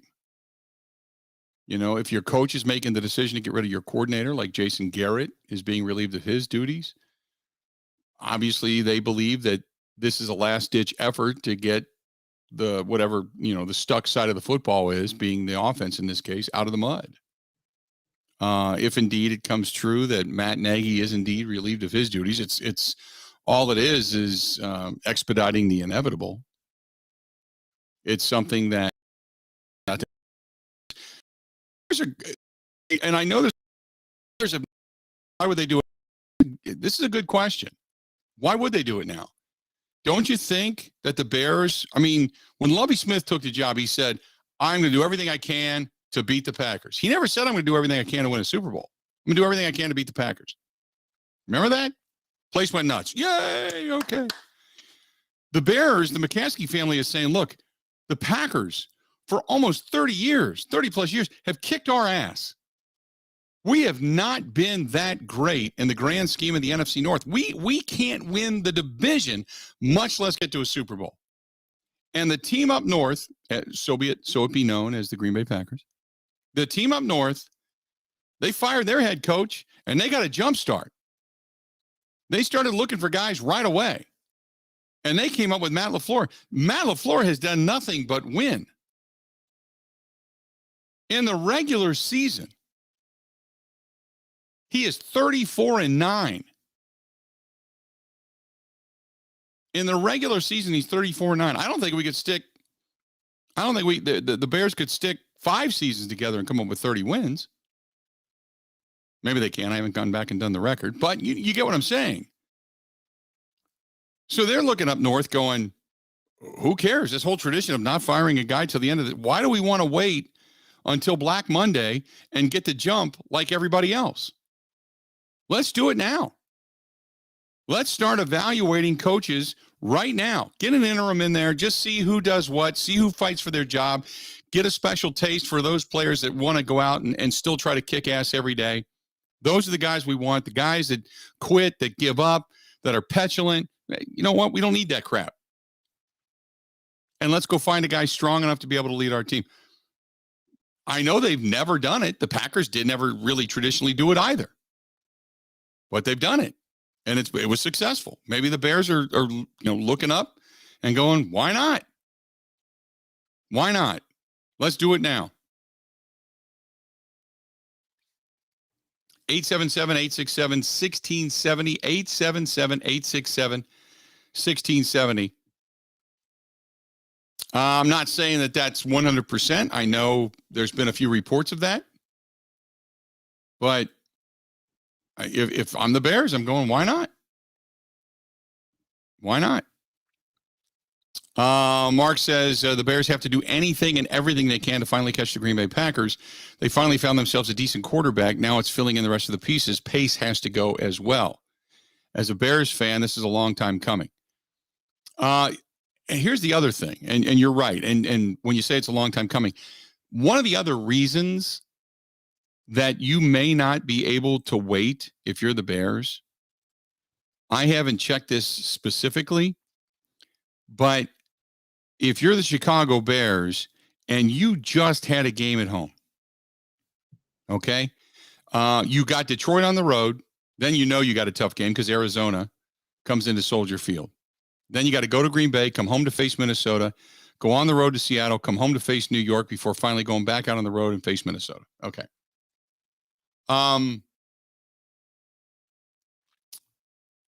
If you're the Bears, you're playing Detroit. After your team just left the field against Baltimore in an ugly loss, 16-13, where your quarterback goes down with injury.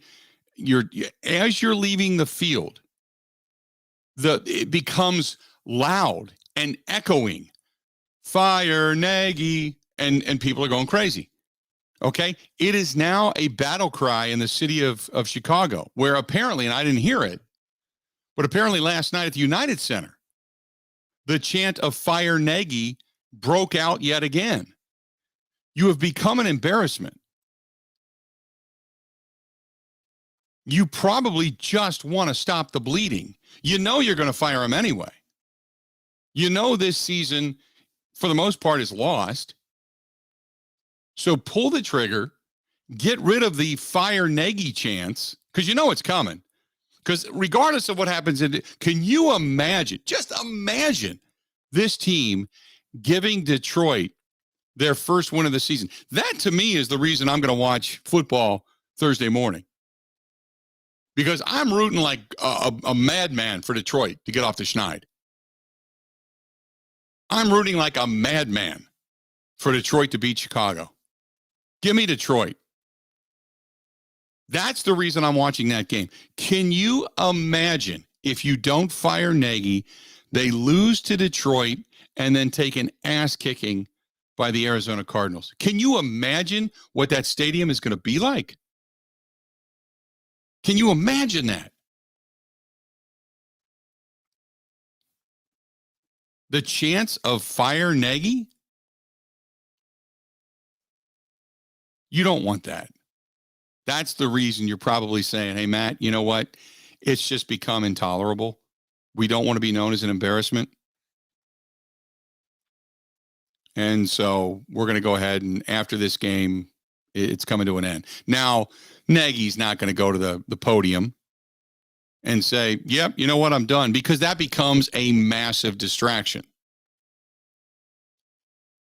So he said exactly what I expected him to say. That's not accurate. Now, I didn't listen to the entire press conference, but as you're seeing right now on the Bud Light live stream, he said, quote, that's not accurate. I don't know what the rest of it was. I don't know. He could have come out and said, that's completely untrue. That is exactly the opposite of what I know and what's going on. And he could have bashed the report. He just said, that's not accurate. Whatever that means, you know.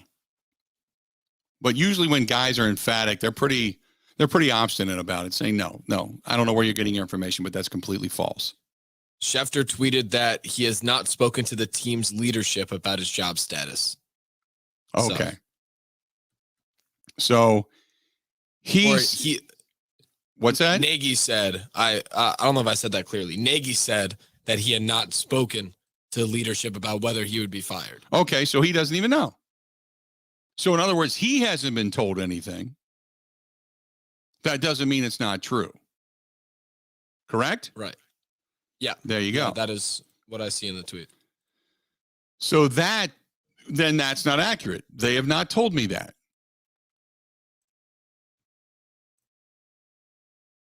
So again, going by the article, it said Matt Nagy will coach his last game for the Bears on Thanksgiving in Detroit. A top source with knowledge of the decision. Nagy was informed. Now, this what says Nagy was informed of his pending post-Turkey Day termination on Monday. Now, if he says I have not, that's not accurate. I've not spoken with the front office about that. He could. Is Ryan Pace considered the front office? Or maybe he spoke with Ryan Pace, but not ownership. I mean, he could be mincing. God knows, if you don't ask a follow-up question, you'll look foolish. I mean, I wasn't at the press conference and I haven't heard it, so I couldn't honestly tell you. But Tidbit 59 says, Jason Garrett, the next head coach for the Chicago Bears. You heard it here first. Oh, that's great. Would that surprise you? No. Not at all. Not at all.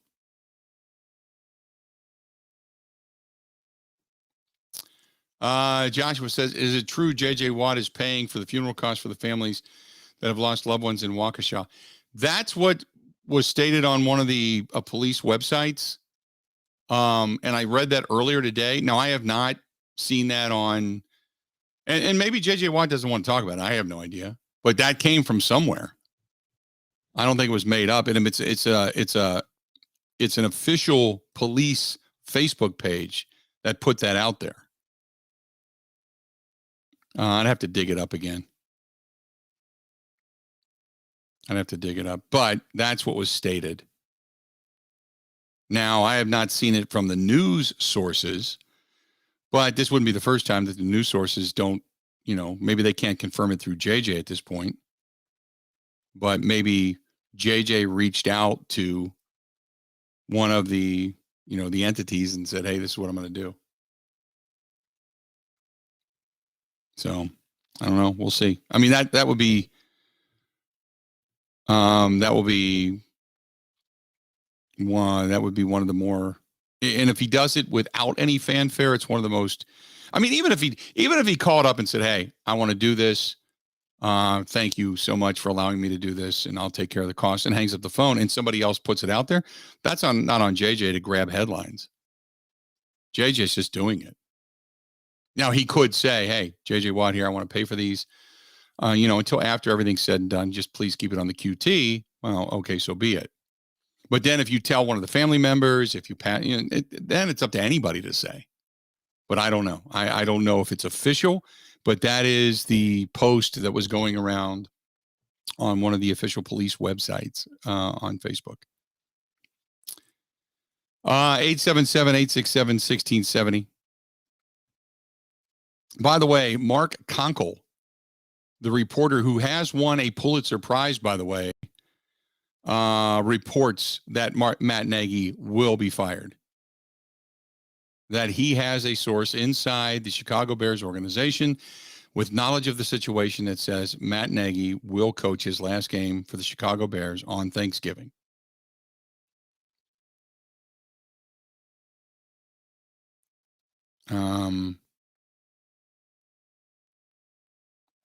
Conkle said, I'm not like you guys. I'm not in the mix every day. I'm just going to tell you I have a really good source on this. I'm pretty confident this is going to be his last game. And by the way, again, this guy's got a Pulitzer Prize. Not like this guy's some scrub. So anyway, we'll see. As the bear turns, we'll call it. As the bear turns. Stay tuned. More of the Bill Michaels Show next. Covering Wisconsin sports like a blanket. This is the Bill Michaels Show on the Wisconsin Sports Zone Radio Network.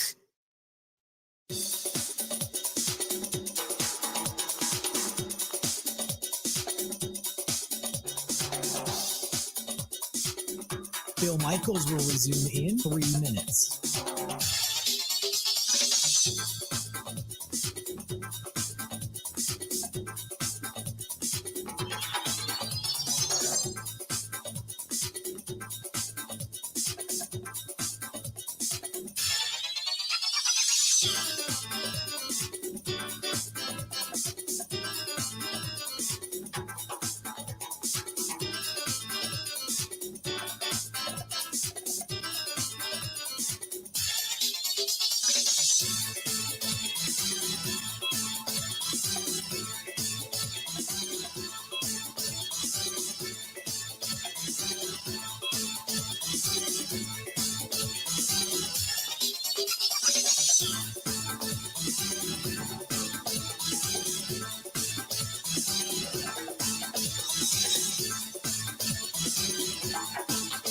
Bill Michaels will resume in 2 minutes.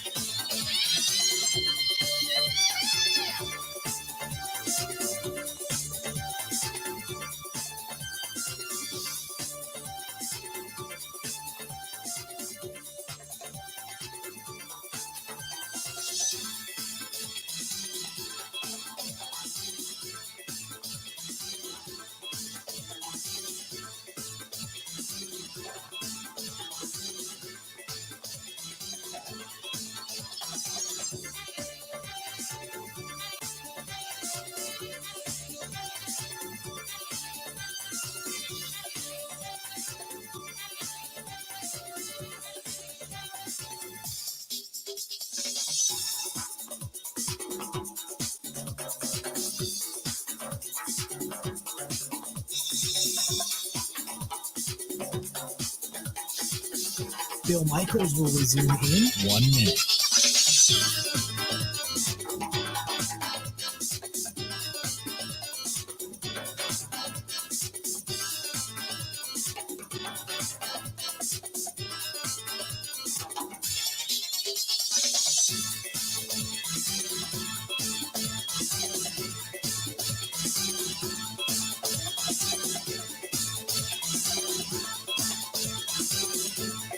Bill Michaels will resume in 30 seconds.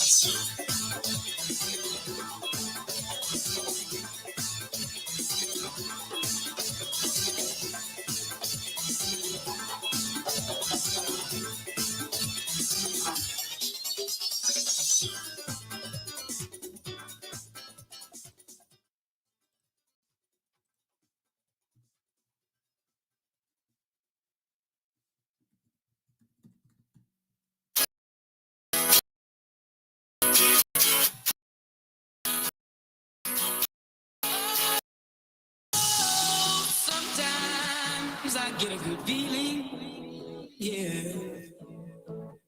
I get a feeling that I never had before. No, I get a good feeling, yeah. Oh, sometimes I get a good feeling, yeah. I get a feeling that I never had before. No, I get a good feeling, yeah. Yes, I can. Down for the leave. I'm running with this plan. Pull me, grab in the pocket, can't have me. I'll be the president one day. Jam baby first. Oh, you like that gossip? Like you the one picking what gossip.com. Welcome back. How many Rolling Stones you want? Aaron Rodgers just saying that his toe injury is not his big toe. It's bone-based on his pinky toe. And it's something that's not going to go away. And while surgery, rest, and sitting out are all options, he, quote, refuses to sit out over this injury and will play through it, according to Rachel Hopmeyer, who we just had on moments ago. So on the Pat McAfee show, he says, nah, baby, nah. Not going to sit out.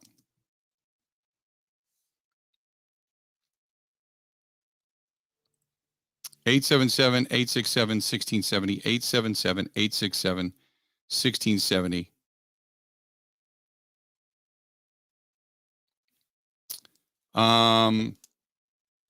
The Supporting Wisconsin Law Enforcement website says in a post about 18 hours ago that and Supporting Law Enforcement website, it's a nonprofit organization. You can go to Support WI Cops and see this, that they state J.J. Watt will cover the funeral costs for the victims of Waukesha Christmas Parade in downtown Waukesha. Thank you, J.J. So maybe this was something that was done in a very quiet manner. I don't know, but that's where this is coming from. Just an FYI.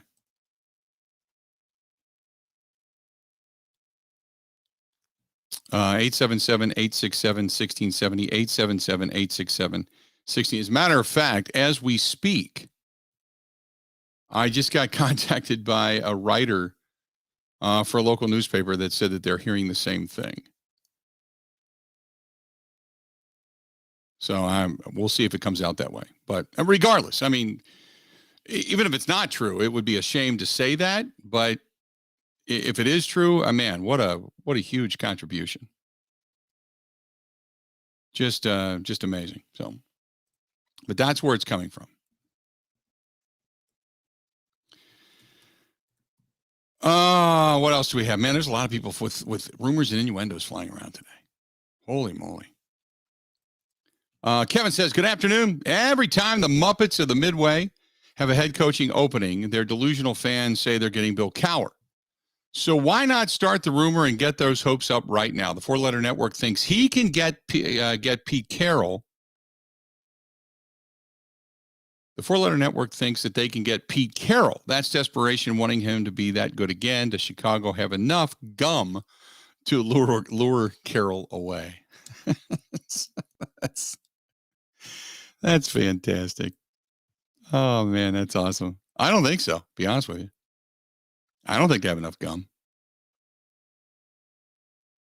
Did they have enough gum? Oh, man. You people are killing me. Good stuff, man. Good to talk to you again, Kevin, too. 877-867-1670. Hit us up. That's great. Mark says, I don't think Pete Carroll would go to Chicago. He won't have the power and control. There's always going to be a McCaskey ahead of him. You know what? I give the McCaskey family some credit because they've tried to hire people that would be good for the organization. You know, at what point do you make Ted Phillips accountable? I'm just throwing it out there. At what point do you say, you know, I'm going to actually say maybe Ted Phillips is the problem here? Because Ted Phillips has been there a long time as a team president. Had a run in with that guy too. Not a fan of Ted Phillips. But I don't know. I don't know at what point do you make him accountable? At what point do you say, hey, Ted, you're out the door too, man. The whole baby with the bathwater thing. Got to go. See ya. See ya.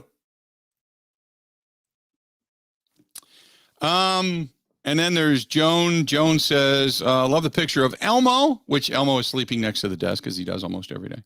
When do you think the Green Bay Packers know of the decision of Aaron Rodgers as to whether or not he's actually going to end up having surgery? Now, he's not having it. Aaron, let me back this up. On the Pat McAfee show, as it was just reported, he said he's going to play, that there are all kinds of options. It appears to be his little toe. On what foot, I don't know. On one foot, I don't know. It appears to be his little toe. However, he says surgery and rest are options, none of which he will take because he wants to continue to play. So when do I look? If he needs surgery, if it's got to have surgery at some point, at least for right now, it appears it's going to come after the season's over. It's going to come after the season's over. As of right now. 877-867-1670. 877-867-1670. Hit us up. So that's where they're at with that. But I never said he was having surgery. That's not what I said. I was merely reading what was written. So don't get crazy on me.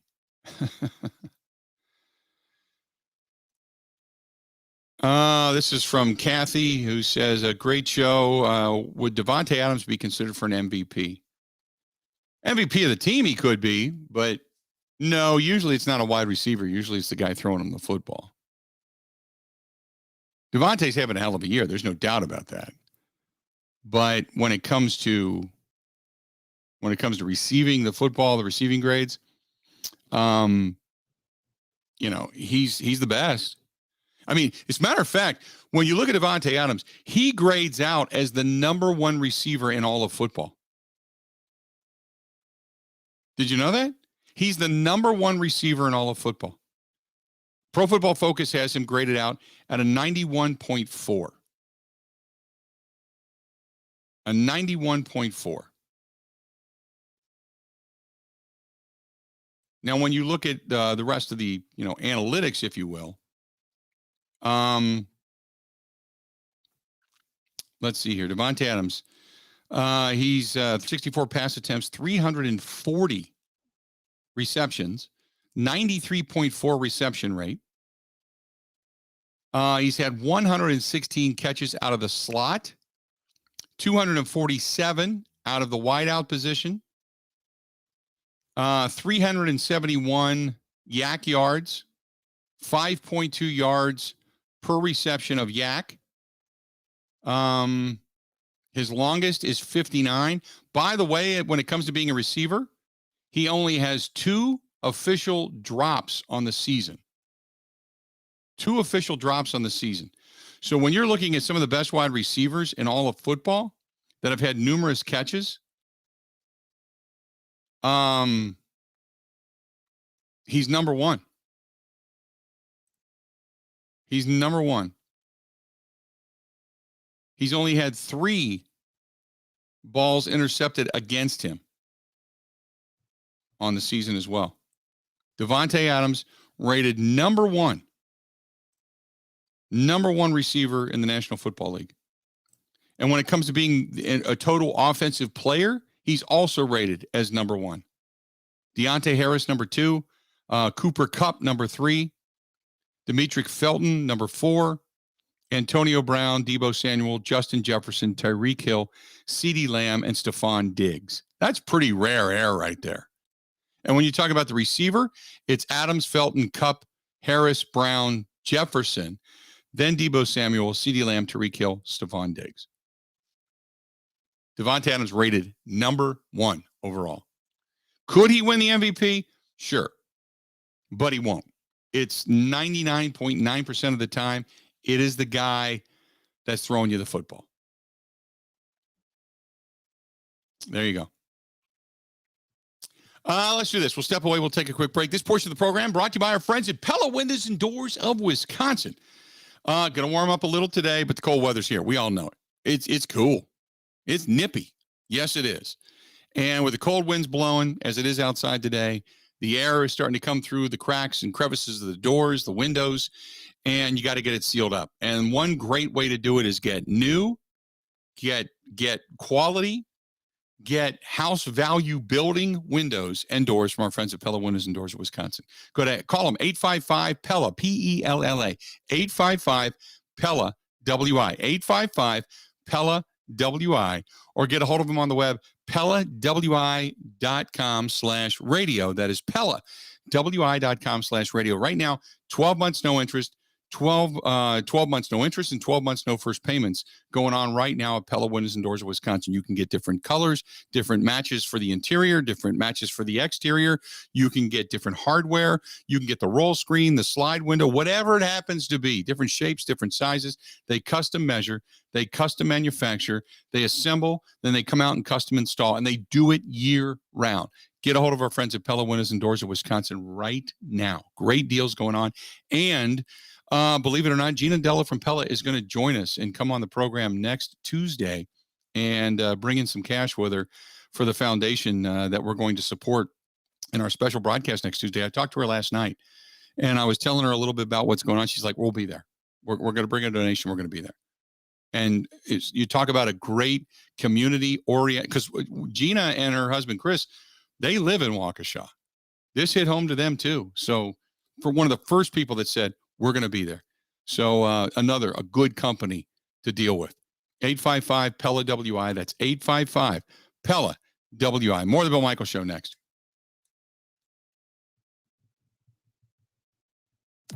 Covering Wisconsin sports like a blanket. This is the Bill Michaels Show on the Wisconsin Sports Zone Radio Network.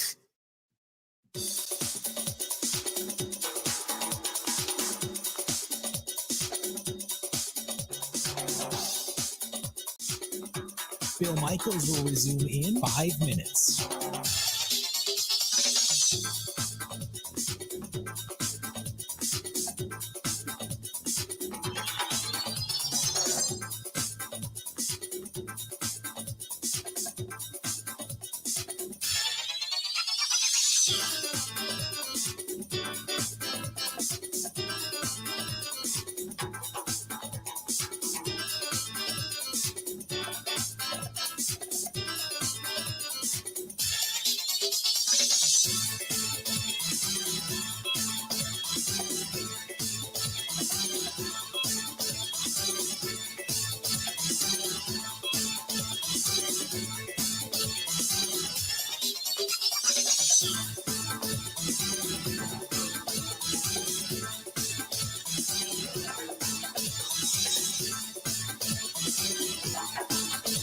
Bill Michaels will resume in 4 minutes.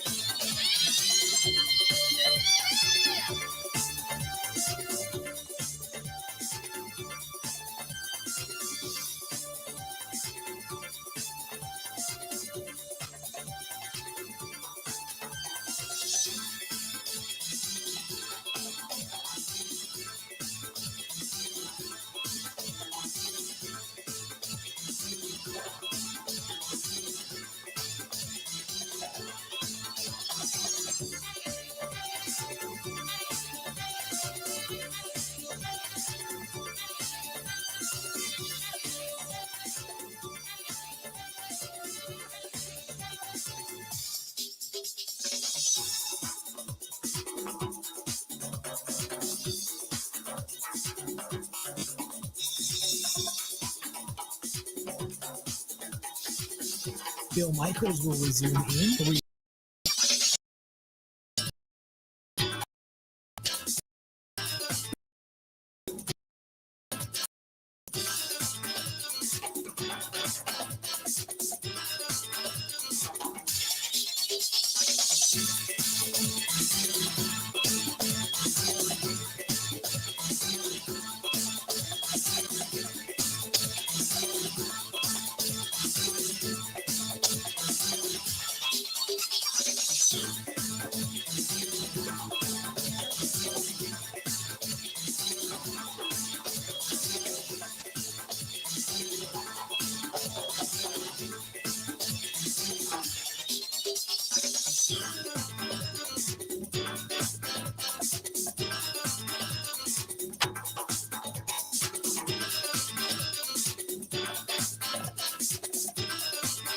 Bill Michaels will resume in 2 minutes.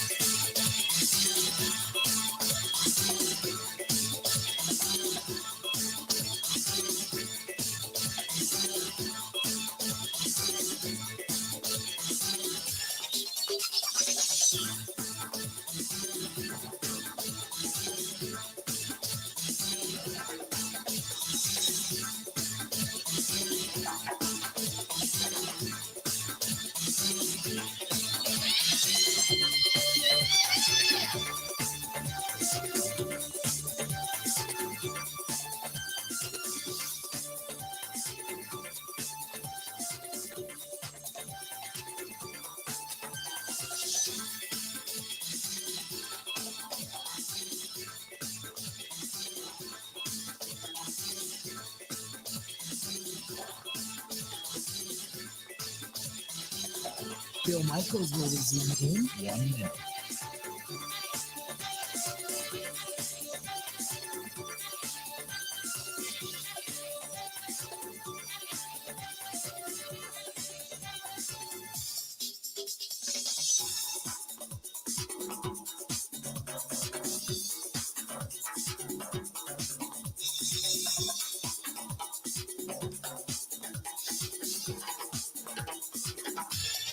Bill Michaels will resume in 30 seconds.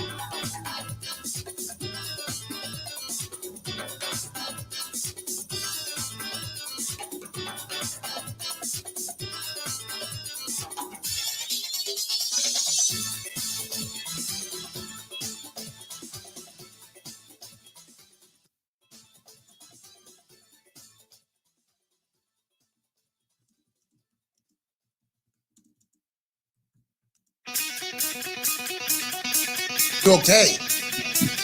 Well, with all due respect to Tom Pelissero, now I can say whatever I want. I believe that I mentioned that it was more painful than turf toe, and I had turf toe years ago. And the problem with turf toe is that it's that joint in your big toe, and it is very painful. So naturally, I'm leading people to understand that if it's worse than turf toe, there must be some sort of bone issue. Okay. So, That's where I'm covering stuff. yeah. Again, it's better the fifth toe than the first toe, or even the second or the third, or probably the fourth toe. What? What? Just an FYI. Okay. Play for those listening. That's Aaron Rodgers talking about the toe injury on the Pat McAfee show. Ben, play that again. Well, with all due respect to Tom Pelissero, now I can say whatever I want. I believe that I mentioned that it was more painful than turf toe, and I had turf toe years ago. And the problem with turf toe is that it's that joint in your big toe, and it is very painful. So naturally, I'm leading people to understand that if it's worse than turf toe, there must be some sort of bone issue. Okay. So, that's where I'm covering stuff. Yeah. Again, it's better the fifth toe than the first toe, or even the second or the third, or probably the fourth toe. Did you get that? Did you get that? Ben, do you understand what he's saying? What, that now he expects everyone to not take what he says as gospel and infer correctly, no matter what his words are?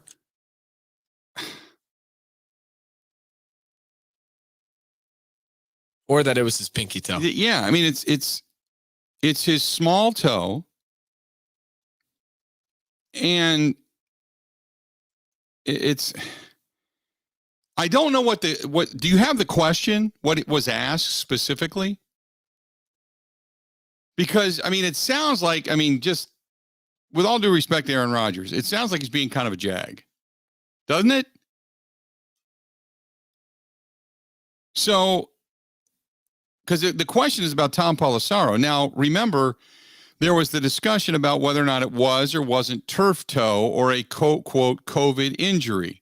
If this is the pinky toe and it's something to do with the bone, I got to think when he said COVID injury, going back to my original reading into this thing,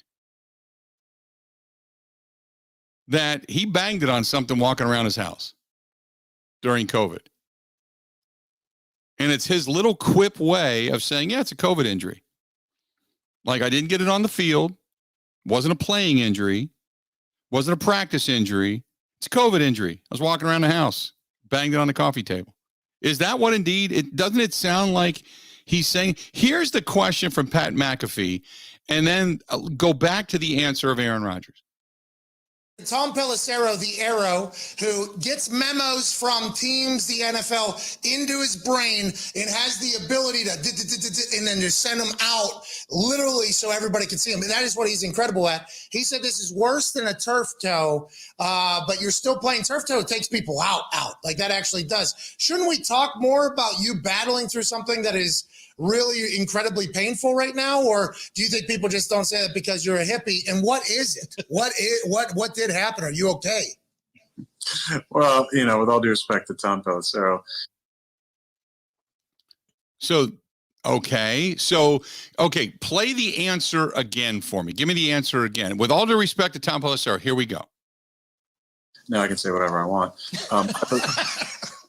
I believe that I mentioned that it was more painful than turf toe, and I had turf toe years ago. And the problem with turf toe is that it's that joint in your big toe, and it is very painful. So naturally, I'm leading people to understand that if it's worse than turf toe, there must be some sort of bone issue. Okay. So That's why I'm covering stuff. yeah.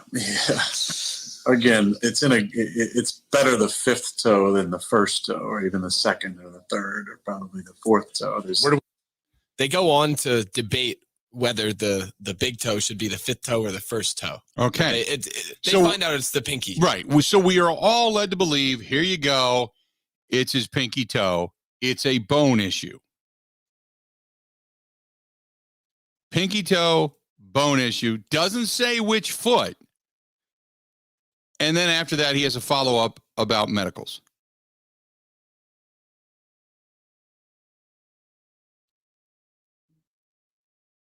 Okay. Well, Ben says let's get back to that, because we got the thing about it is, and I will say this: doing this and grabbing audio from the Pat McAfee show, they have a tendency to drop a lot of F-bombs, and you can't just grab it, play it, because you have to take the F-bombs out of there.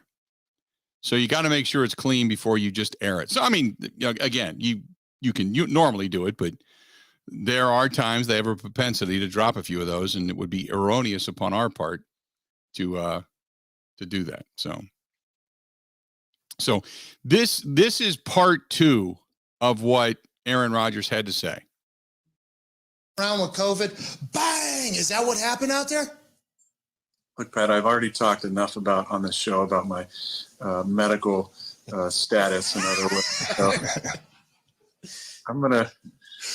I've given you enough information at this point. I have an injury that's not going away, and I'm going to be dealing with it for at least the next few weeks. And this is pinky toe. Okay, good. I feel like we did our All right. There you go. I've given you more information than I probably should have. There you go. So in other words, he's got a pinky toe injury. It's a bone issue. So this is what okay. If you have experience with this, you're going to know exactly what I'm going to say. And then go. Okay. First of all, Derek says, Ronnie lot that toe.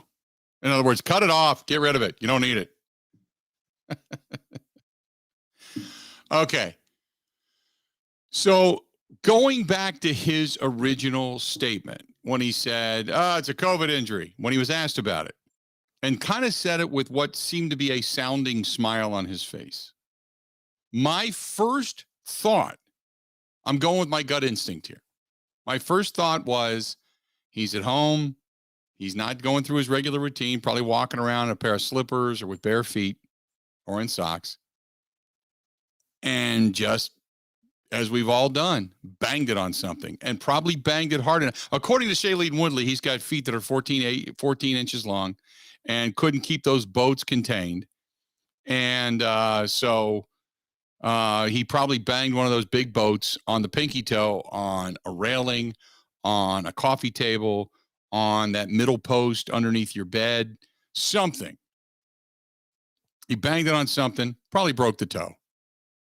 It's swollen, it's painful, and there is nothing you can do for a broken baby toe other than shoot it up and tape it to your toe next to you. And even then, it's goofy, it's curled. It is what it, unless you got just flat out straight toes and you're picking up pencils and writing with it, you got a toe like everybody else, a baby toe, and it's painful. A middle toe you can kind of get by with, but a big toe or a little toe, it's on the end. It just takes more of the pressure, especially in your shoe. It's just painful in your shoe. So that's probably what it is. I'm going to go with that. I'm going to go with my gut instinct, because that's just kind of the way he made it sound.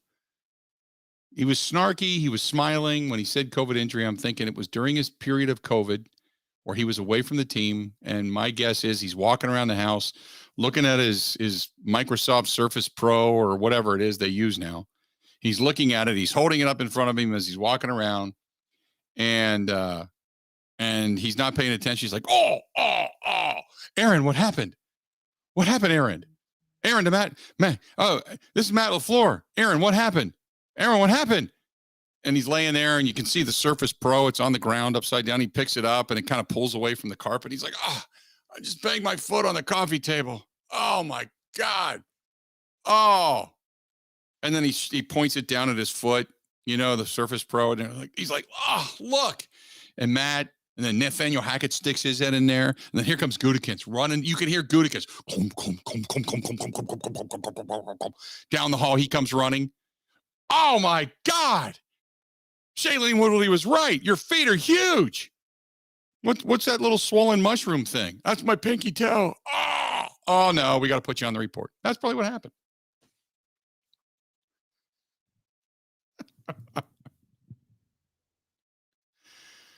Oh.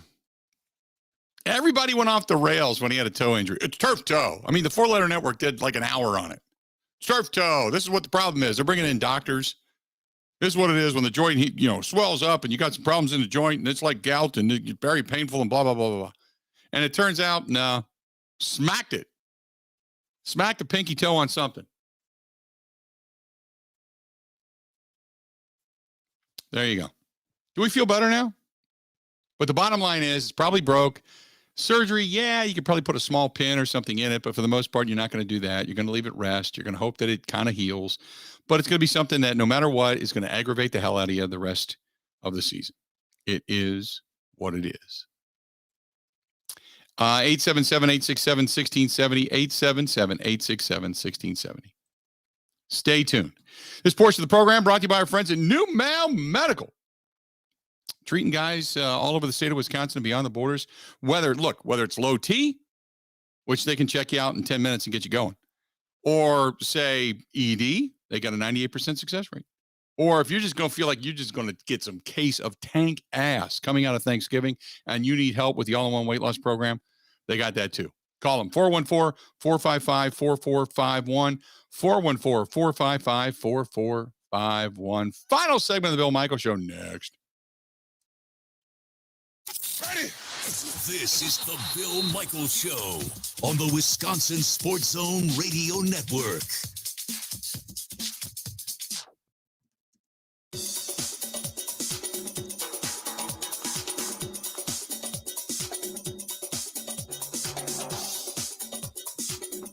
Bill Michaels will resume in 3 minutes.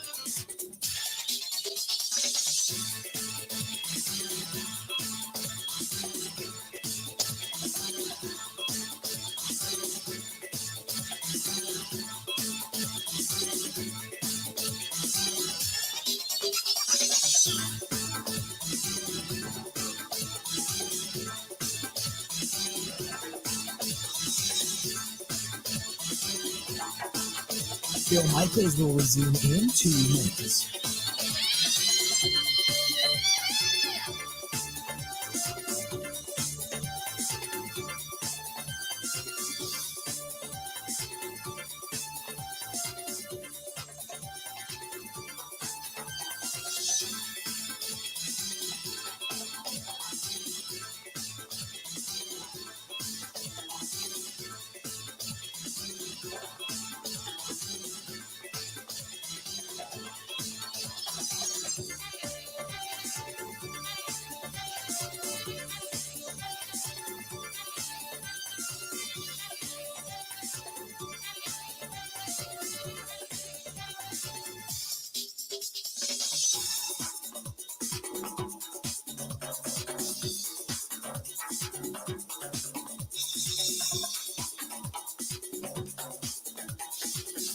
Bill Michaels will resume in 1 minute.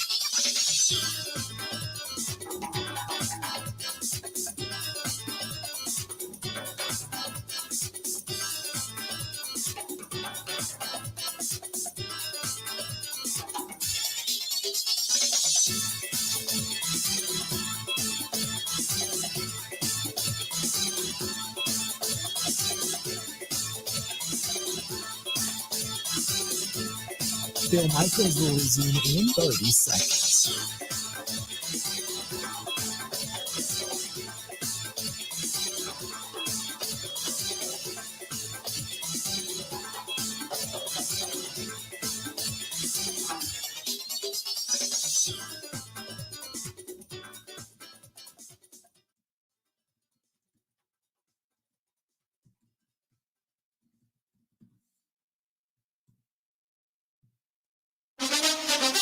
Now, in Green Bay, here's Mike Clemens. The Packers have made some more roster moves due to injury. Yesterday, they released safety Will Redmond, who's been on the IR all season with a toe injury. Redmond played in 35 games for the Pack, including the playoffs. At age 27, his career is likely over. And the team will be without perhaps its most versatile offensive lineman, Elton Jenkins, suffered a torn ACL Sunday in Minnesota and is lost for the season. And with David Bakhtiari still inactive, Josh Nijman expected to get the start against the Rams, Packers quarterback Aaron Rodgers. With Dave's status unknown, we're going to have to rely on probably Josh. He's played some good football for us. And Mason Crosby's struggles continue. He was 1 for 2 for field goals inside the dome at U.S. Bank Stadium. Crosby has missed 8 attempts this season after missing none last year. He talked about the release of his holder, former punter J.K. Scott. Right at the end of camp, we made some changes, in the operation and started off, really strong. But we had had a hiccup there in Cincinnati, and the last 6 games or so, just haven't been up to our standards. Matt LaFleur asked if Mason Crosby is their main concern. That never falls squarely on one individual. Our operation has got to improve. That's from the snap to the hold to the kick. So we'll continue to work on that. And then, but certainly have a lot of confidence in Mason. Never would have sent him out there if we didn't on a 54-yarder, and he came through. That's Packers head coach Matt LaFleur. In Green Bay, I'm Mike Clemens on the Bill Michaels Show. You got to hit it, bang it, rock it, put it in the pocket. Hit it, bang it, rock it, put it in the pocket. I said, hit it, bang it, rock it, put it in the pocket. Hit it, bang it, Welcome back. put it in the pocket. Yeah, yeah. Glad to have you. The Bill Michaels Show. We continue on. Good stuff going on as far as getting a lot of traction with people that are getting a hold of us from Waukesha for the broadcast coming up next Tuesday. It's posted. It's on Facebook. It's on Twitter and such. We're going to be next Tuesday, November 30th, 10 a.m. to 2 p.m. We'll be live from Nice Ash, 323 West Main Street for a radio fundraiser helping the victims and the families of the Christmas parade tragedy. It's going to be a special day. Please, please, please, please join us in some way, shape, or form, whether you're listening or watching online, or maybe you're just going to drive by and make a donation or participate in some way that way. It should be a terrific day. Terrific day. By the way, Aaron Rodgers says, talks about Jair. He said, he heard right now, no setbacks. Hopefully he can play. Zadarius Smith, they're hopeful as well. This is what Aaron Rodgers had to say about both guys.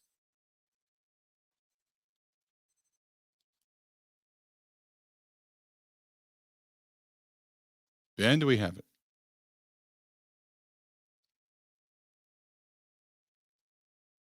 Maybe I lost you. Ben says 1 second. There you go. As with any technological program, the internet is everything. And when it doesn't work properly, it sucks swamp water, as we all know. I've definitely seen Jair. I feel like I'm not overstepping, stating that he hasn't had any setbacks, I don't think, by any of the, the medical stuff, the information he's received. I don't know if that means he comes back and plays this year. But I know Z, we're all hopeful that Z's able to come back and play at some point this year. But we've got a lot of injuries. We've had, a number of ACLs that have hurt us, and obviously we've been wanting Dave to come back for a while, and he's just not quite ready. So it's been a grind, but we got a home game against a good opponent this week, and we're going to have to find a way and get to the bye at 9-3. There you go. There you go. So that's Aaron Rodgers talking about hoping to get through it. Hoping to get through it. 877-867-1670. That's really, in essence, very, very good news. Very, very good news. You know, if you can get Bach back, if you get Jair back, if you get anything out of Za'Darius, because, you know, as much as we talk about being the top seed in the NFC, and that's ultimately what this goal is. I mean, it's, you know, the division is pretty much a foregone conclusion, right? So now it's about home field advantage throughout. And as much as I'm kind of like breathing heavy because you think to yourself, where do you not want to go? You probably don't want to go back to Arizona. You probably don't want to have to go to SoFi Stadium, although it would be cool to go to SoFi Stadium. Think about this. Say the Rams end up as the top seed. The Rams end up knocking off the Cardinals, and the Rams end up jumping you. And then because of head-to-head, if you lose to the Rams this weekend, then the Rams end up with the top seed. Okay. You go to SoFi Stadium to play in an NFC championship game, and you win it. That's the site of the Super Bowl. You just stay and hang out. Enjoy a few days, hang out, stay there.